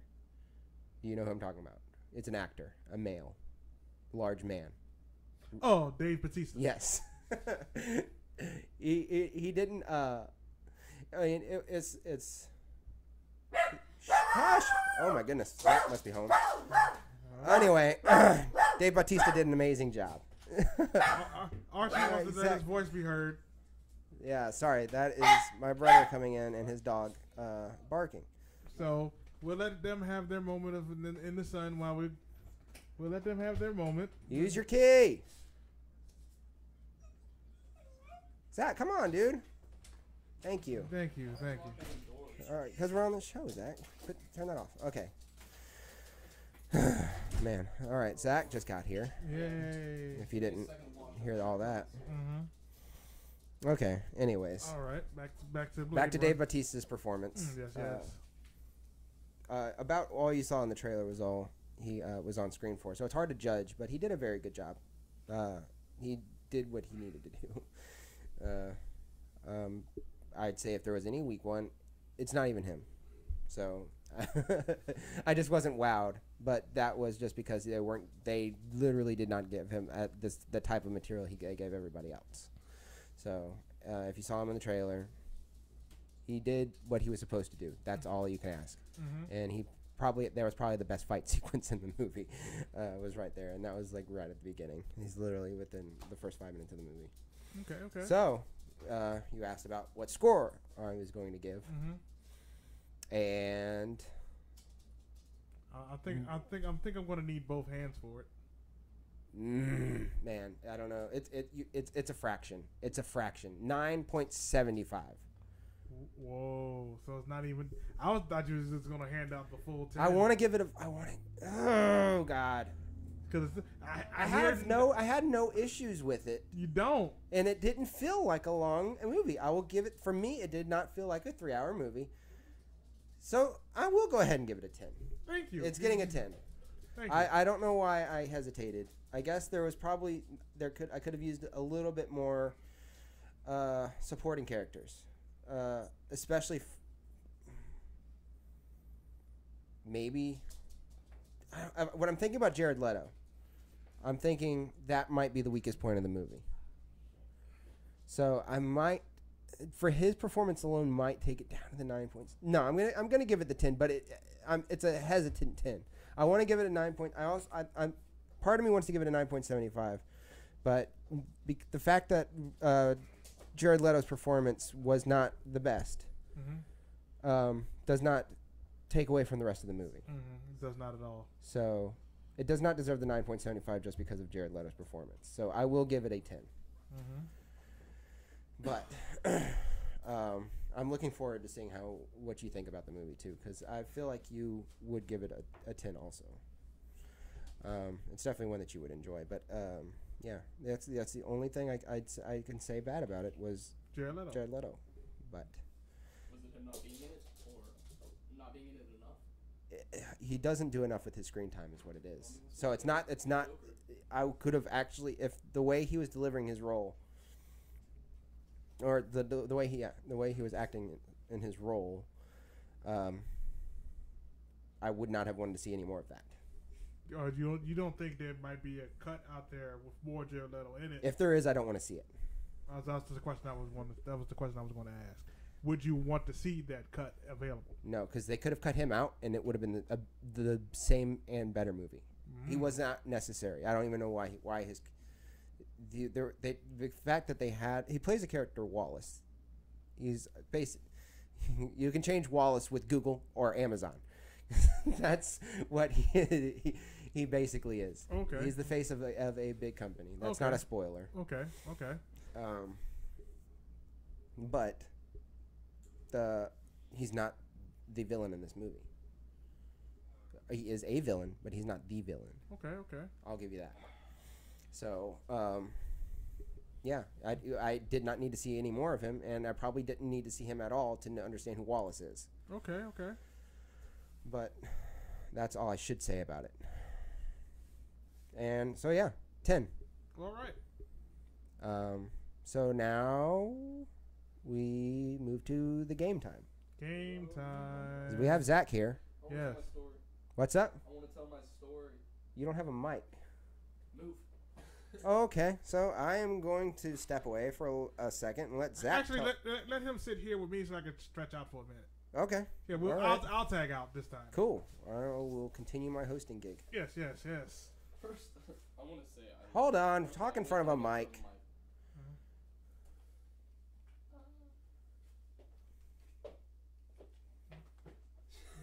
Really no need to duck. They can hear you. And that's funny because that's what my hippie chick just Snapchatted me too. Was that she said I saw you sneak by in front of the camera.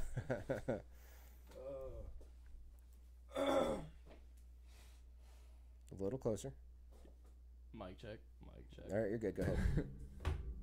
All right. So I'm late. Yeah, you are. But to them, it may not have been worth it, but for me, it was because I just got to see my favorite band. We told them Hollywood Undead. Yeah, Hollywood Undead, who I've been wanting to see for like 6 years. And so, great show.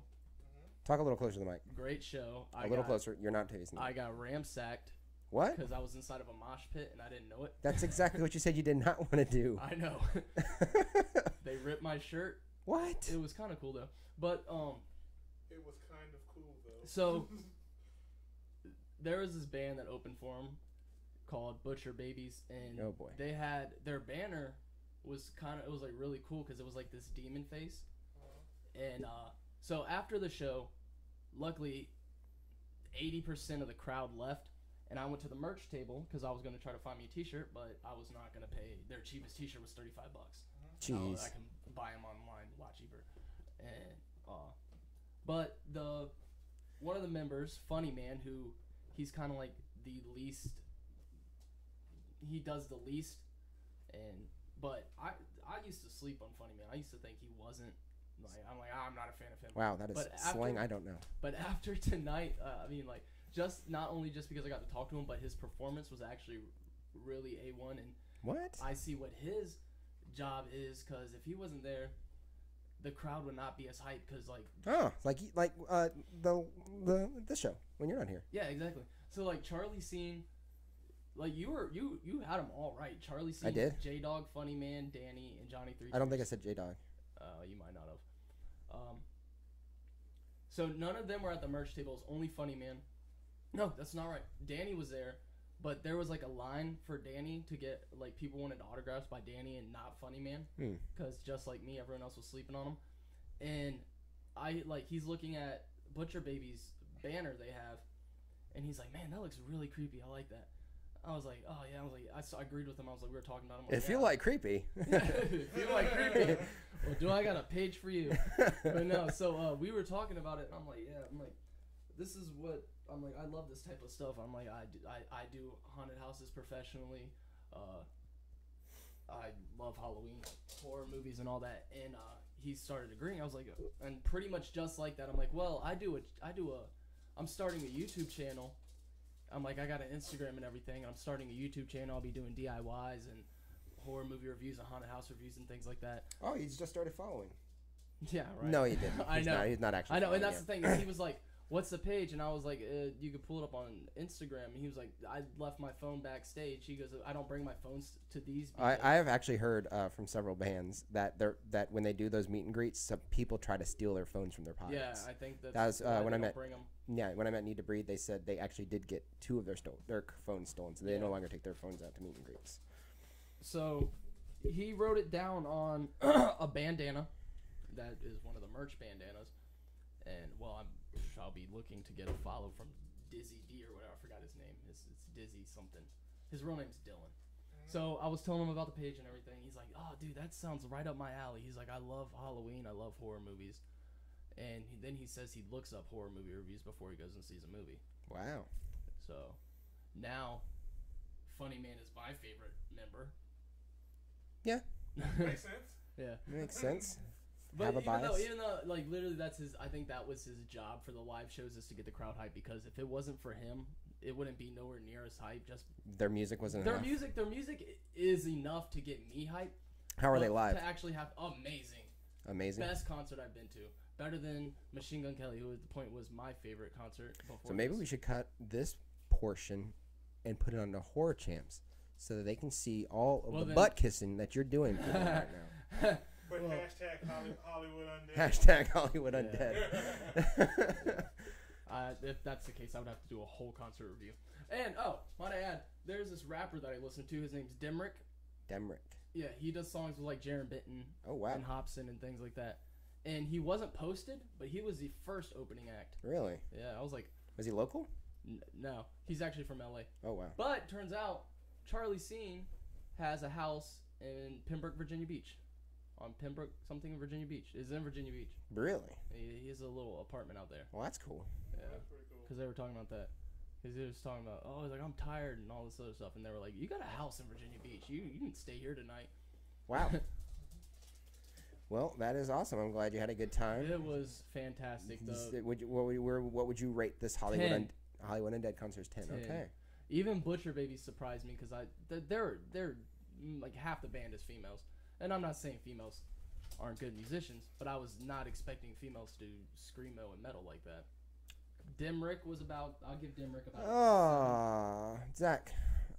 I'm glad... What was the name of that football player that said something almost similar to something just like that this week? We don't need to say it like that. I don't know a nice way of They were a great band. They were great. I give them a... Yeah, don't Do not. What did you say, Cam Newton? Cam Newton. They were he does good. sports, right? They were good for women. Oh, come on. All right, Zach. Thank you jokes for aside. coming on the show. Oh, no, I'm not done. Oh, Hey, boy. What are you doing down So I'd say Dimrick was about a 7. Butchering Babies was about 8. Not butcher babies. It's not saying that they're butchering babies. They're saying they're. Please Butcher clarify that this is a band name. This is a The band Butcher Babies. Yeah. Now, Butchering So Babies is if a name. it wasn't for Butchering Babies is cool. if it wasn't for them, I probably wouldn't have been able to strike up a conversation with Funny Man. Okay. Yeah. Wow. So, and now they are coming. They have a concert coming back this summer, or no, next summer. Wow, this summer. Summer of 2019. Shush. This coming summer. So summer of 2019. I'm going to see what I can do to get like an interview with them, Oh, my God. and even bring them T-shirts. That's what's up. That is cool. So- I hope you can get in touch with somebody. So because I got a plan for Horror Champs, which involves celebrity guests. You have planned. That was... I've told you the plan already. you told me the plan, but Yeah. that's like way down the line. That's way down the road. However, I'm about to do a plug here. Oh, boy. So, if you would like to see Hollywood on our show, and along with other celebrities, Make sure you tweet them. tweet them for one, and go to our Patreon and make donations, because I can snag some money from Movie Champs to do some stuff. You think money is what's going to... No, I'm just kidding. Okay, yeah, that'd be cool. So- That'd be cool. I think you're plugging the Patreon because I have not mentioned it at all today. Yeah. When we gonna get to that? We actually have a lot of plugs that we need to talk about. Mhm. Probably while we go ahead and let EJ back. Yeah. So, yeah, concert, 10 out of 10. So cool. That's great. Great I'm glad it was a great time, and I'm glad you were able to go out there and network. Especially with the band. Yeah. I'm waiting to get a follow from them. Pieces are on my way Alright, back into the I'm shop. out. Here's EJ. Anyways, so like I said, we're going to plug. We have some new. What's up? Make sure I'm not in the shop. Oh yeah. Oh, you moved the camera. Did he? Yeah. Who moved Have a it? seat. Am I out of the way? You're still in it. Straighten it up. Straighten it out. We got some trim in there. That's fine. Oh. Fix it. Thank you. Okay, we're back. All right. All right. So let me get back to what we're talking about. We are appearing on some new what do we call them? Applications. Oh yeah, apps and resources. Yes. We're putting our name out there a little more. Yeah. So if you are interested and are hearing an audio only version of this, and probably going to have some extra podcasts going up, we actually have a podcast now, and it's no longer just for the Patreon. We actually have it now for you can find us on iTunes, or I guess it's the iTunes podcast store. You can find us on the Google Play store. Pretty much anywhere podcast you can find us. Stitcher. Yeah, we have the RSS link on our website, moviechampshow.com. You can find the RSS link there, right there on the homepage. And also, yeah, we're also on some radio apps like Stitcher. Once we get a couple more shows done, we'll be on iHeartRadio. I filled out an application now for one of the radio apps. I don't know, but it's one of the big ones. TuneIn. Ooh, TuneIn Radio. Cool. Yeah, so I'm waiting to hear back for that one. That one, we'll be on the lookout for that. We'll probably be on TuneIn soon. That one, we meet the the minimal requirements for. Sorry, the minimal requirements for TuneIn. Yeah. So Is Requirements going to become your comedy? yes, yes, my comedy. Requirements.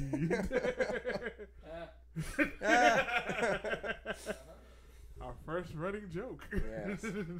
All right. So yeah, we are more audible now. Yes. We're in more places where we can be digested. And easier. speaking of Audible, we don't have any sponsors yet. Yeah. So, hey, Audible. Hey, Audible. Throw some money our way, please. You're throwing money to everyone else. Put some here. Yes. Put some right here. Yes. We could use it. So maybe we'll get Audible with this podcast too. Maybe. Oh, maybe we get a cease and desist. Don't mention our names again. A dude in a black suit just shows up with a big with a big piece of paper that literally says cease and desist and walks out. Yes. Oh man. But it says, but join Prime though. I guess we also better talk about Spreaker. I don't know if anybody uses Spreaker for their podcasting, but that's actually our host.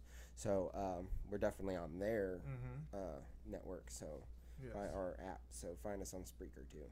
All right. Anyways, yeah. So that's it. I think I didn't do anything else, did I?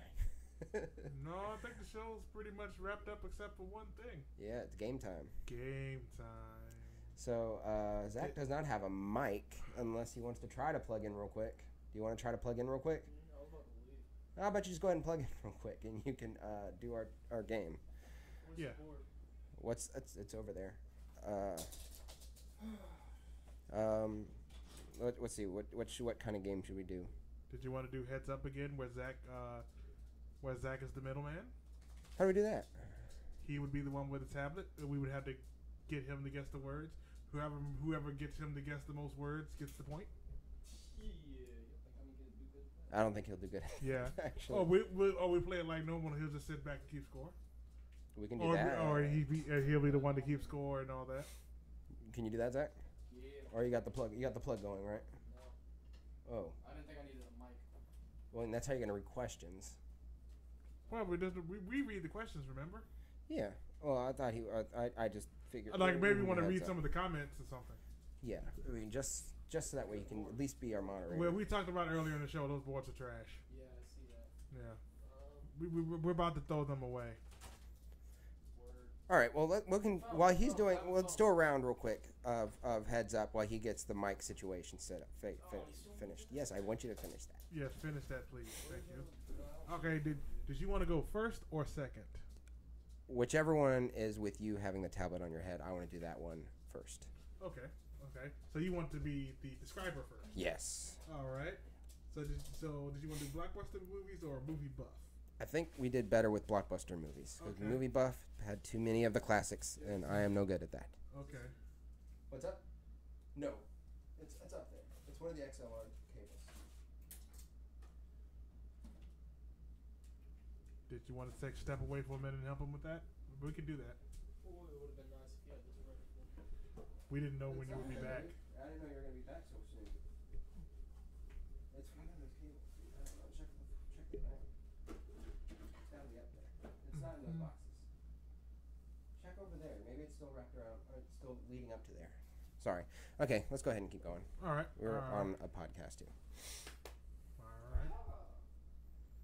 I think he may have found it. All right. Yeah, that's it. Cool. Get ready. 3, 2, 1. Whitney Houston, Kevin Costner. The Bodyguard. Yes. It's been remade. It's Santa Claus. It's I think it's New York, probably. Miracle on 34th Street. Zombies. Boy. His. It's 28 days later. Yes. I forgot his name. Oh, Guillermo del Toro. Ron Perlman. Hellboy. Oh, skip. Rob. What's in the box?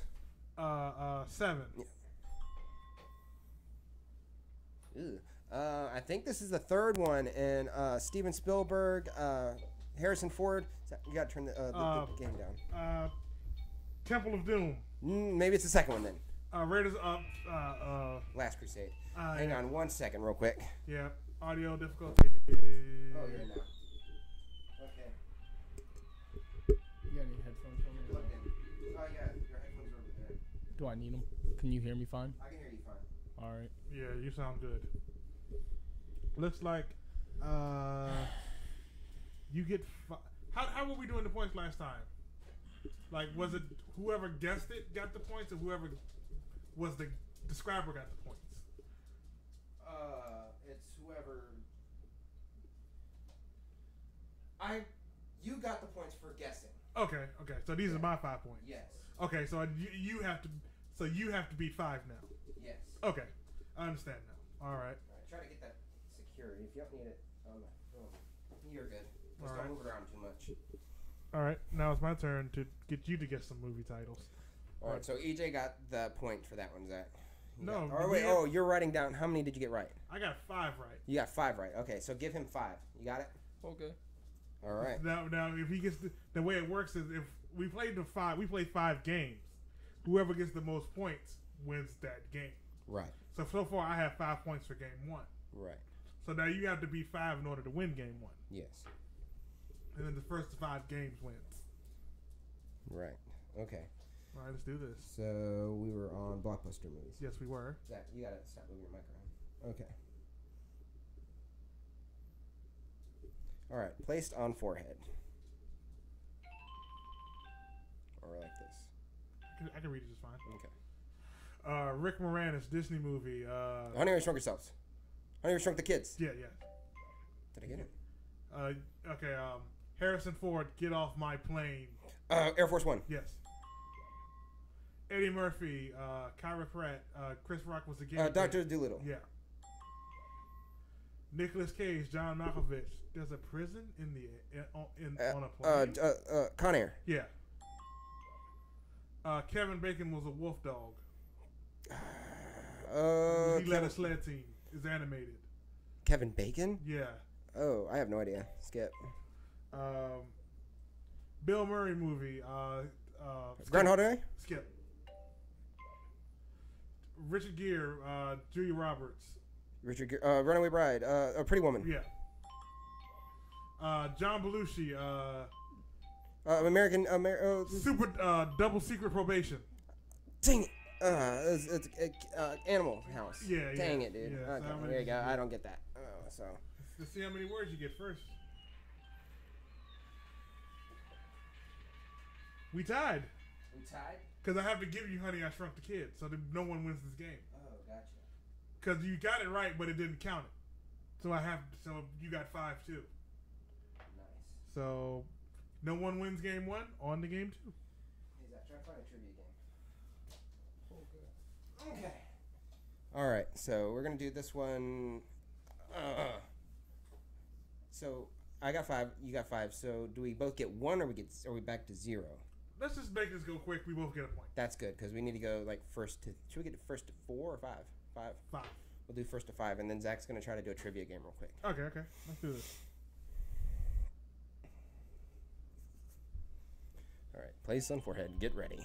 Okay. Life is like a box of chocolates. Forrest Gump.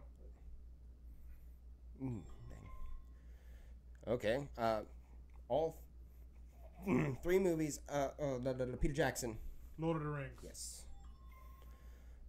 The Winona Ryder. Crazy House. Angelina Jolie. Crazy Beautiful. No. Skip it. Just skip it. Okay. Dead Body. We're going to go party. Weekend at Bernie's. Yes. Well, we just talked about this earlier. Mick G.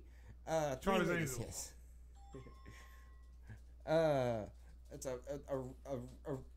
he cooks, but he shouldn't because he's a creature. Ratatouille. Yes. I don't want to give his name. J.J. Abrams. Statue of Liberty. Cloverfield. Dang. Okay. There's something about Mary. Mm-hmm. I had some. And what was the other one? Let me try to guess it without looking at it first. Angelina Jolie, Winona Ryder. The name, I know the movie, but I just can't think of it. I give up. It was Girl Interrupted. Yeah. Oh shit. Oh, I didn't. You're good. Let's go ahead. What was it? I didn't see the scores go. Oh dang. We'll call it 6. Yeah, we'll call it 6. You were moving quite along. Yeah. Okay. How's it going over there with the search for the trivia game? Is that a yes or no? It's yes. Okay, cool. All right. I'll have one yet, but I'm looking. Cool. Okay. Cusco. Llama. The Emperor's New Groove. Yeah.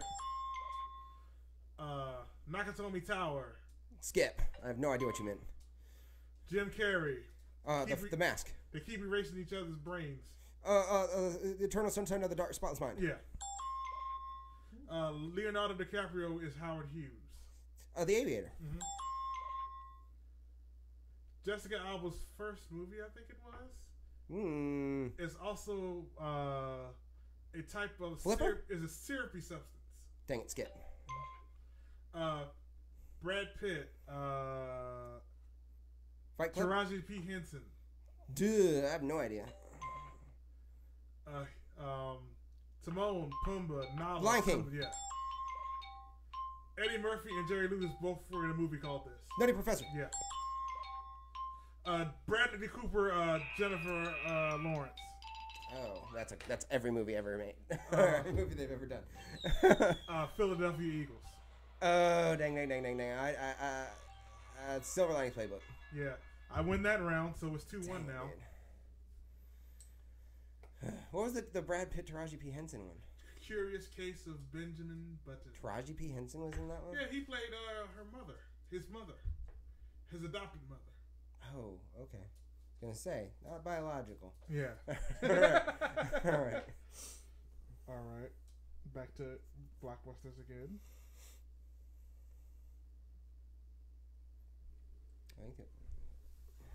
Okay. I'm looking straight at you. Gotcha. Jack Skellington. Nightmare Before Christmas. This was a remake with starring George Clooney, Brad Pitt, Ben Affleck, Julia Roberts. Ocean's 11. Brad Pitt, Edward Norton, same guy. Fight Club. Yes. Okay, the first of a franchise with Matt Damon, and he fights a lot. The Bourne Ultimatum. No, the first one. Identity. Yes. You shoot your eye out, kid. Christmas Story. George Miller, Black and White. Rodriguez directed it. Lots of great, gross, fake-looking blood. Night of the Living Dead. No. Dawn of the Dead. No, Robert Rodriguez directed it. No, it was Sin City.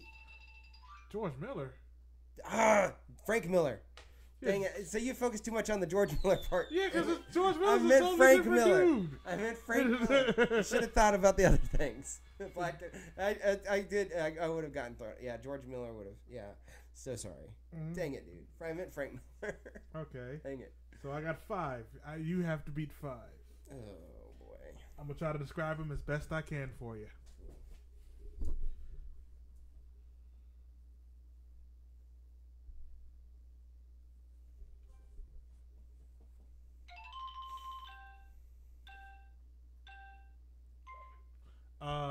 You have my red stapler. Oh, Office Space. Antonio Banderas, Catherine Zeta-Jones, classic character of Mexico. Zorro. What is The he Mask like? of Zorro. Yeah, okay. Katniss Everdeen. The Hunger Games. It's about a high school football team. Friday Night Lights. Yeah.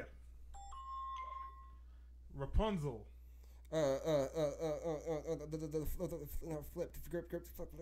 Skip. Brendan Fraser, Tarzan, but funny. George of the Jungle. Yeah. Steve Carell, Dwayne Johnson, Anne Hathaway. Get Smart. Yeah. Skip. Pierce Brosnan, also an N64 game. Goldeneye. Yeah. Tom Hanks in a volleyball. It's Castaway. Mm-hmm. Looks like he won that round. It's 2-2. Dang. Zach, you awake? Zach, are you awake? All right. It's 2-2. All right. Let's just cut this to 3 so we can get to the trivia game faster. Yeah. So we can wake him up a little bit. All right. This is for the win. All right.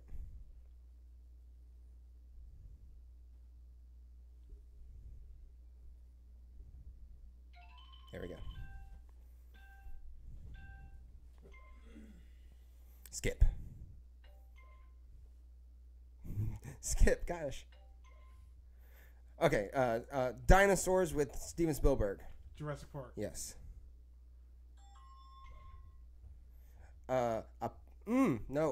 Jason Biggs, webcam. Chris Klein. American Pie. Yes. Mark Miller. Curve the Bullet. Wanted. Skip.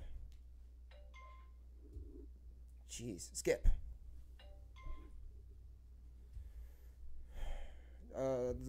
Skip. Oh my gosh. Skip.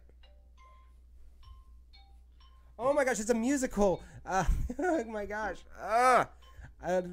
Greatest actor ever is in there. Ooh, gosh. Dang it, dude. That was the worst round. Look at all these movies. Does it show you? Hey, that's not a musical, is it? Yes, it is. That's the one with the little sock puppet. No, it's not. That's 7. Or no, it's not. Let me see which one it was. Pretty sure 9 is that one with the sock puppets. Well, it's a musical. No, there's 2 different versions of 9. Yeah, one's a There's musical. one spelled out as 9, and one is Yeah, just that's the how number. that one is.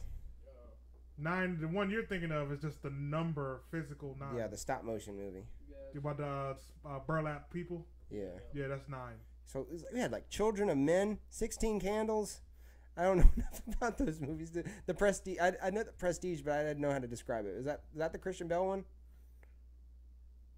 Was that the Christian Bale one? I'm trying to remember which one's the Prestige and which one's the. I think Hugh Jackman was in the Prestige. Yeah. Okay. So that's what I didn't know. There's Prestige, and then there's the one that Chris what's his name, Nolan did. With Edward Norton. Yeah. I forget what that one's called. Yeah. I don't know. But either way, I was like, daggone, I could not get that round at all. All right. So I have 3. You need to beat 3. Let me Is see. there anything like that one? Huh? Is there anything like that one? Yeah. Let's see. That was weird. It's upside down. Oh. But I can still read it. Can you read it? I can still read it. Okay. Wait, what was the score for that? I don't know if it's gonna. It was affect the 3. flipping. We're tied 2-2. This is for the win. We've moved it to 3 Yeah. games. That'll do, pig. That'll do. Babe. Mm-hmm. What year is it? I have no idea what that is. Aliens in South Africa. Dang it. Dang it. I know it. Forget it. I know. Neil Blomkamp movie. The sequel to the movie with Brad Pitt, Julia Roberts. Oh, Ocean's 12. Yeah. There is no spoon. Red or blue. Inception? Oh, no, The Matrix. Yeah. Blue Steel. Blue Steel. Ben Stiller. Take Zoolander. Uh-huh. Julia Roberts is a no-nonsense lawyer. Aaron Brockovich. Mm-hmm.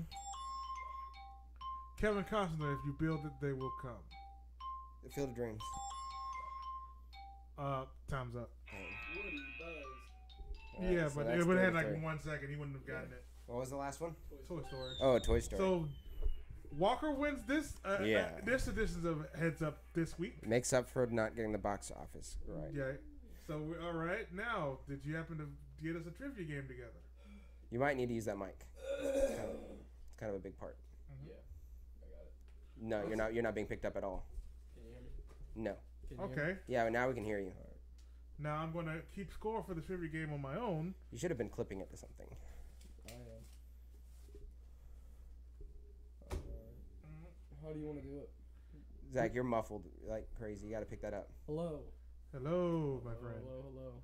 Well, I mean, you gave me a mic and didn't like mic check before or anything. Well, I mean, you sound fine now, but you gotta just keep it up. All right.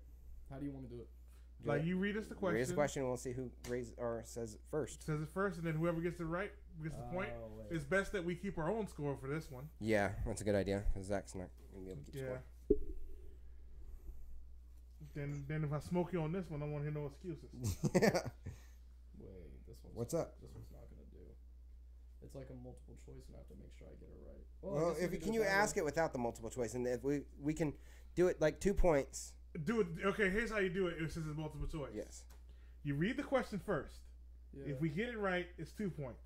Okay. If we get it, the person who gets it wrong, if we answer it and get it, and our answer is wrong, or not even in the list, you then give the other person the multiple choice for 1 point. Yeah, that's a good idea. See, that's the thing is like, I don't know if I get it right until. Oh. It's like a 10-question thing. Well, So just what I could do is like you go first, or who won? You won. does it give you the answer right away? No, it gives you at the end of it. So what I could do is, since you won that game, you can go first. I'll ask you the questions. I'll just type the answer for you, and then at the end we'll see who has the most points and who got them right. Yeah, that'd be the best way to do it since the game does it for us. Yeah. Like he'll just ask you 10 questions, put your answers in, then it'll tell you how many out of those 10 you got right. Then he does it to me. Then we do the same thing, and then whoever gets the most gets. You know what I'm saying? Okay.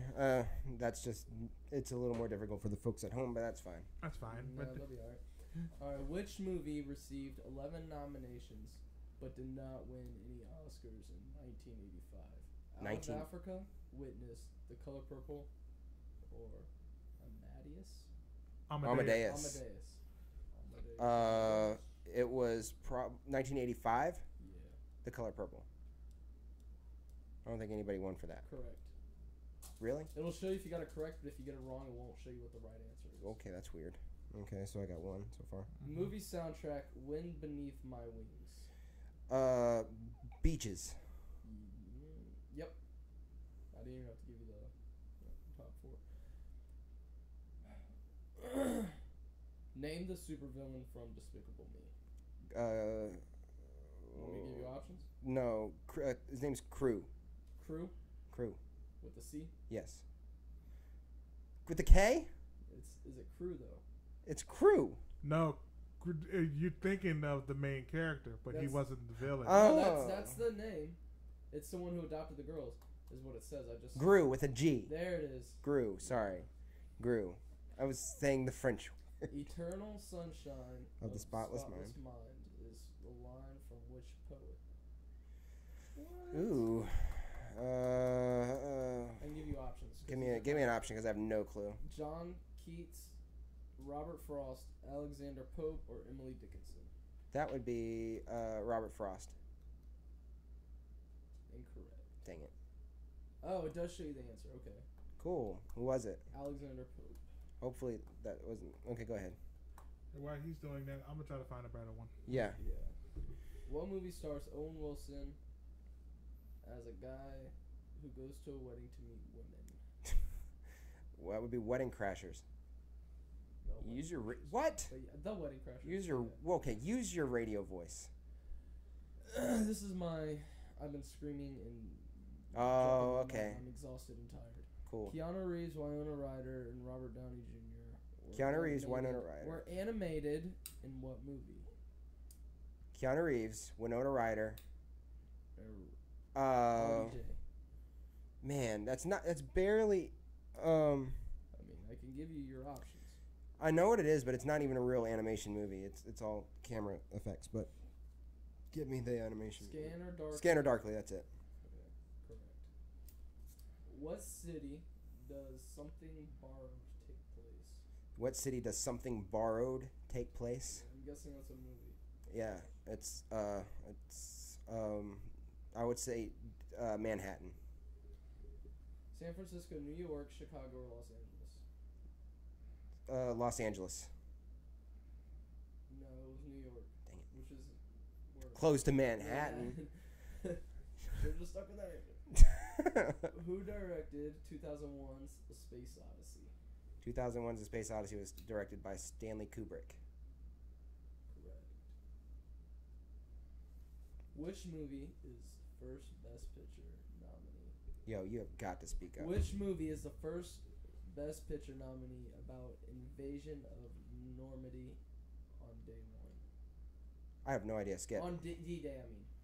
The Longest Day, Saving Private Ryan, All Quiet on Western Foot, or A Soldier's Story? Saving Private Ryan.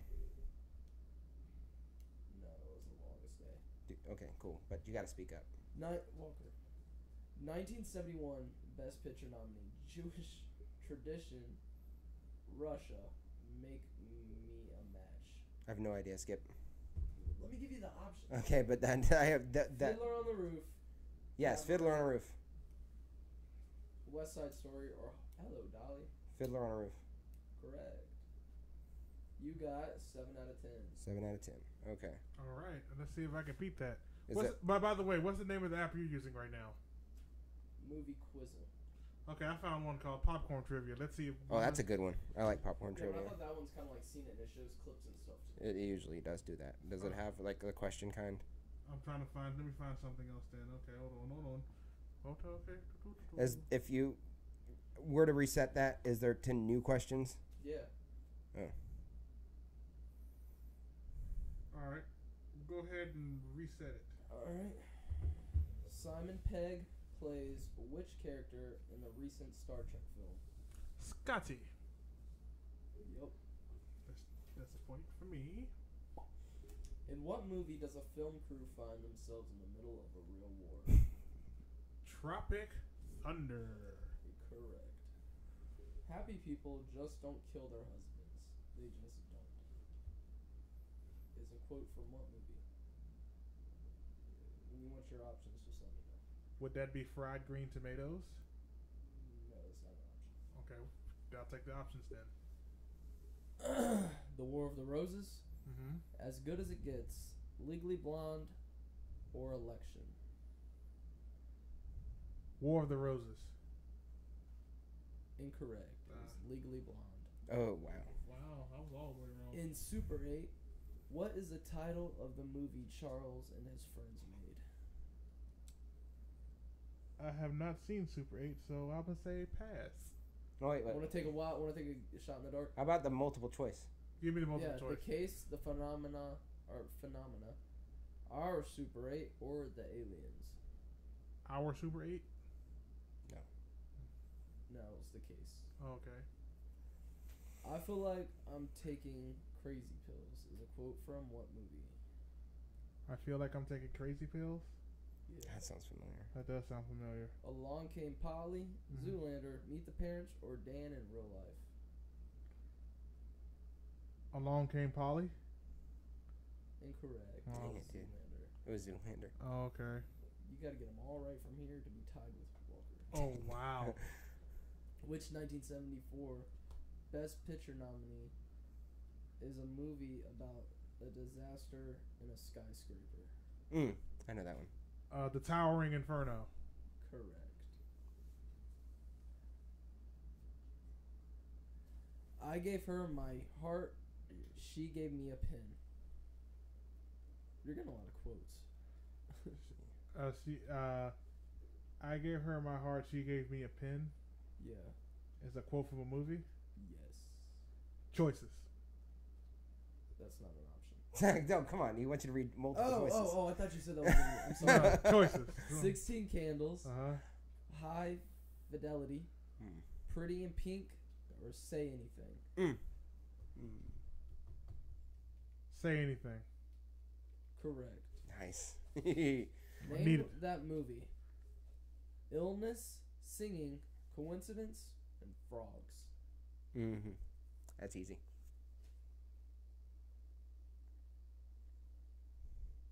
Is this a movie about wait. Give him one of the choices. Yeah, let me get the choices. Magnolia, Punch Drunk Love, Boogie Nights, and Happiness. Magnolia. Correct. It's a good movie. Tom Cruise Paul Thomas played Anderson. Ethan Hunt. Okay, let me redo that. He already knows where this is going. Tom Cruise played Ethan Hunt in which movie? Mission Impossible. Correct. So is this? He got one more, right? Yeah. Okay. In what movie does a nanny try to take the place of a mother she works for?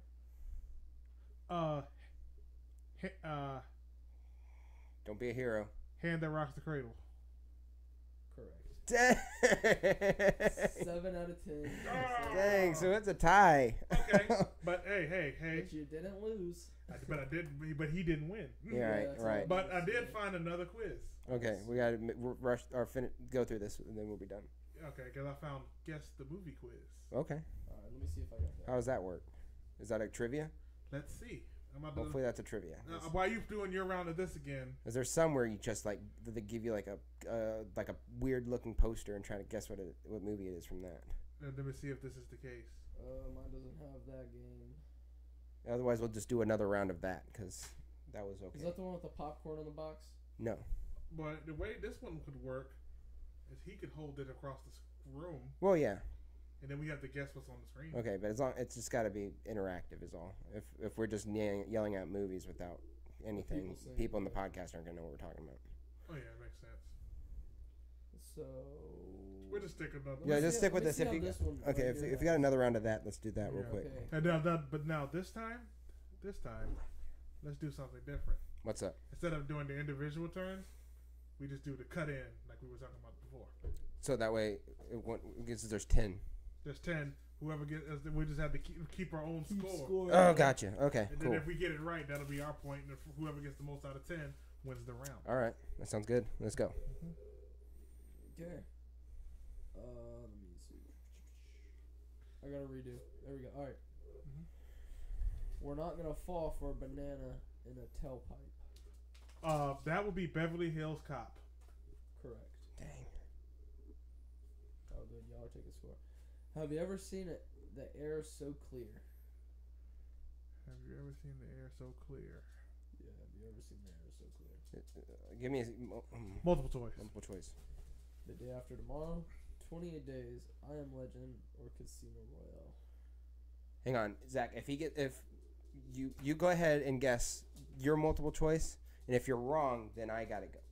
Right. No, now it's just a matter. It's still the matter of who gets it first. Okay. Well, Well, just do that one. I don't know. I'll say the Day After Tomorrow. If whoever gets it wrong, the other person automatically gets. Do you want to take a guess too? what were the options? The Day After Tomorrow, 28 Days, I Am Legend, or Casino Royale. That'll be the way we do it. Casino Royale. Yes. It was Day After Tomorrow. Dang it, you got it. Okay, so that's 2 for him. Go so crazy somewhere else. We're all stocked up here. Where is this all just movie quotes? Pretty much. Do you have an issue with that? Yeah, I don't like movie quotes. Said go crazy somewhere else. Yeah, go crazy. Girl Interrupted. No, it's not even an option.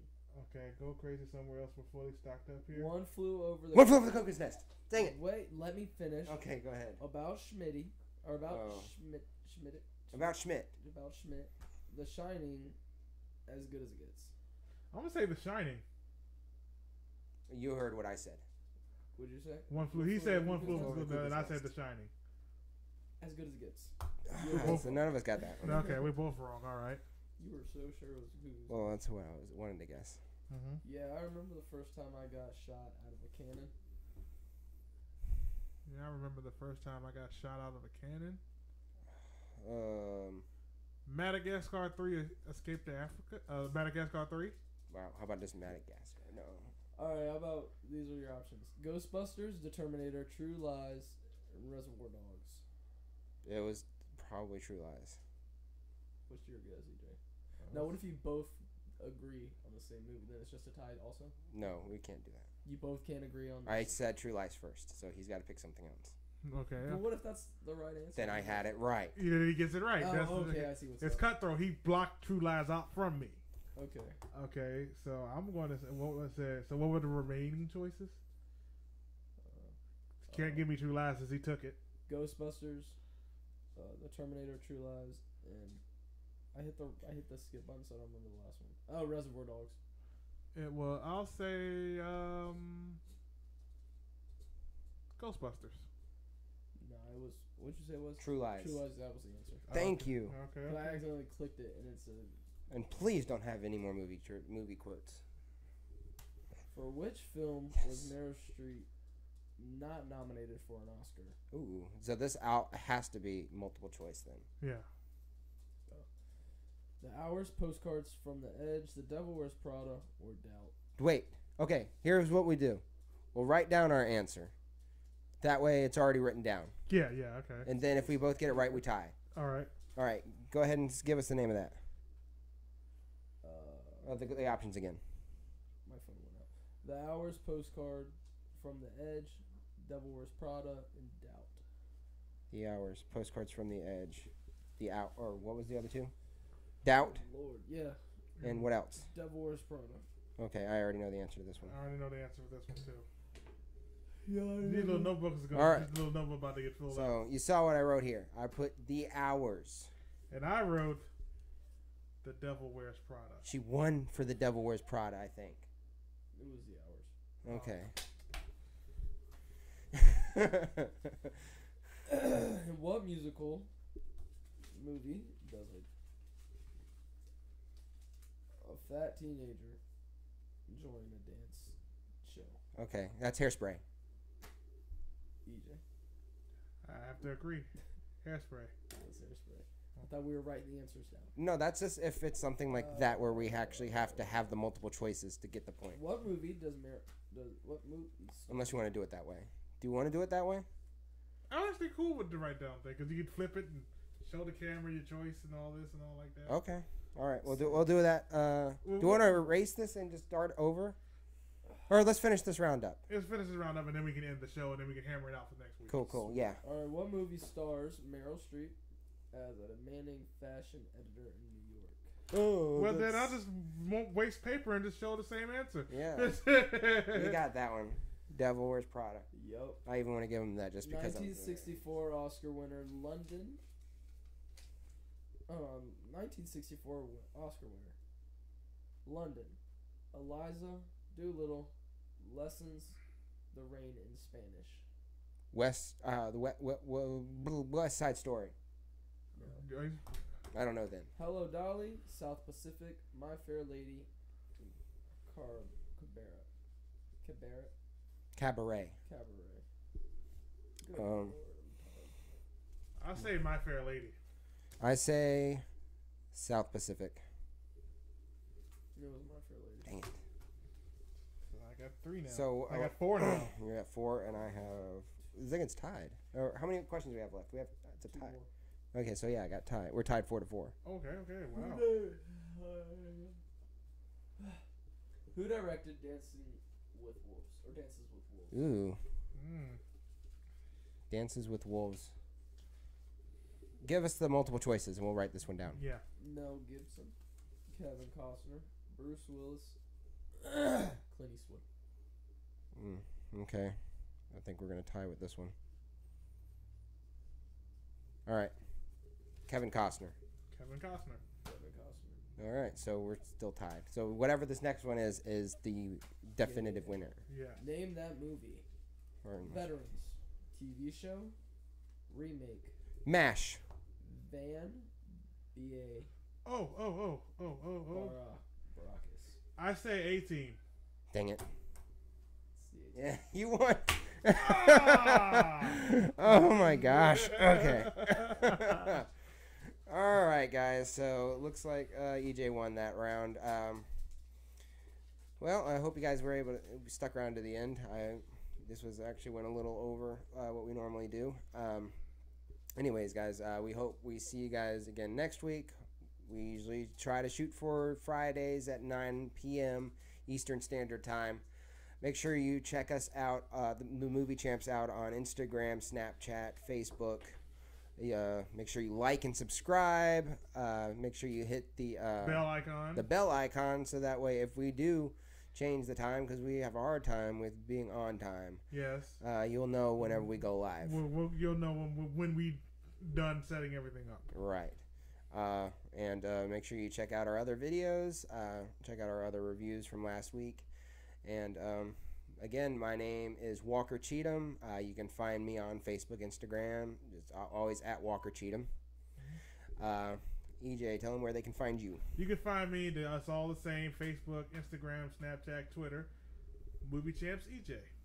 All right. And to our technical producer, if he actually shows up on time and actually shows up for a show, can you tell us who you are and where we can find you? Yeah, you can find me on Instagram, Snapchat, YouTube at Instagram Zachary Cheatham, Snapchat, and YouTube Horror Champs. Wow, what a lively outro. He screamed out from a concert. Let the boy be. All right, guys, and actually, make sure you check us out on MovieChampsShow.com. We're actually hopefully be putting out some new T-shirts, I believe. Mm-hmm. We're going to be trying anyway, and they'll be lowering the price significantly, hopefully. Yes. And also, if you guys are in the Hampton, Virginia area, I know I'm going to be at the Hampton Comic-Con I'll be Is there. that the Tidewater Comic Con? Is that what they call it, or is that the Hampton Comic Con? Tidewater's Virginia Beach. Okay, so Hampton Comic Con. Mm-hmm. I'll All be right. there. Zach is going to be there. I'm going to be there. Are you I'll gonna try to be there. If work lets me be there, I will be there. That's October 21st. Okay. We're not going to have a table. We're just going to be walking around. So just try to hit us up. Say, hey, movie champs, or Try to call us peep by us. our name. It's cool too. Mhm. Just don't be creepy about it. Yeah. All right. So, anyways, remember Take a to picture with us. take a picture with it. Yeah. Yeah. All right. So, anyways, like I said, we're movie champs, and remember to check out our podcast again. Anyways, it's on everywhere podcasts are found.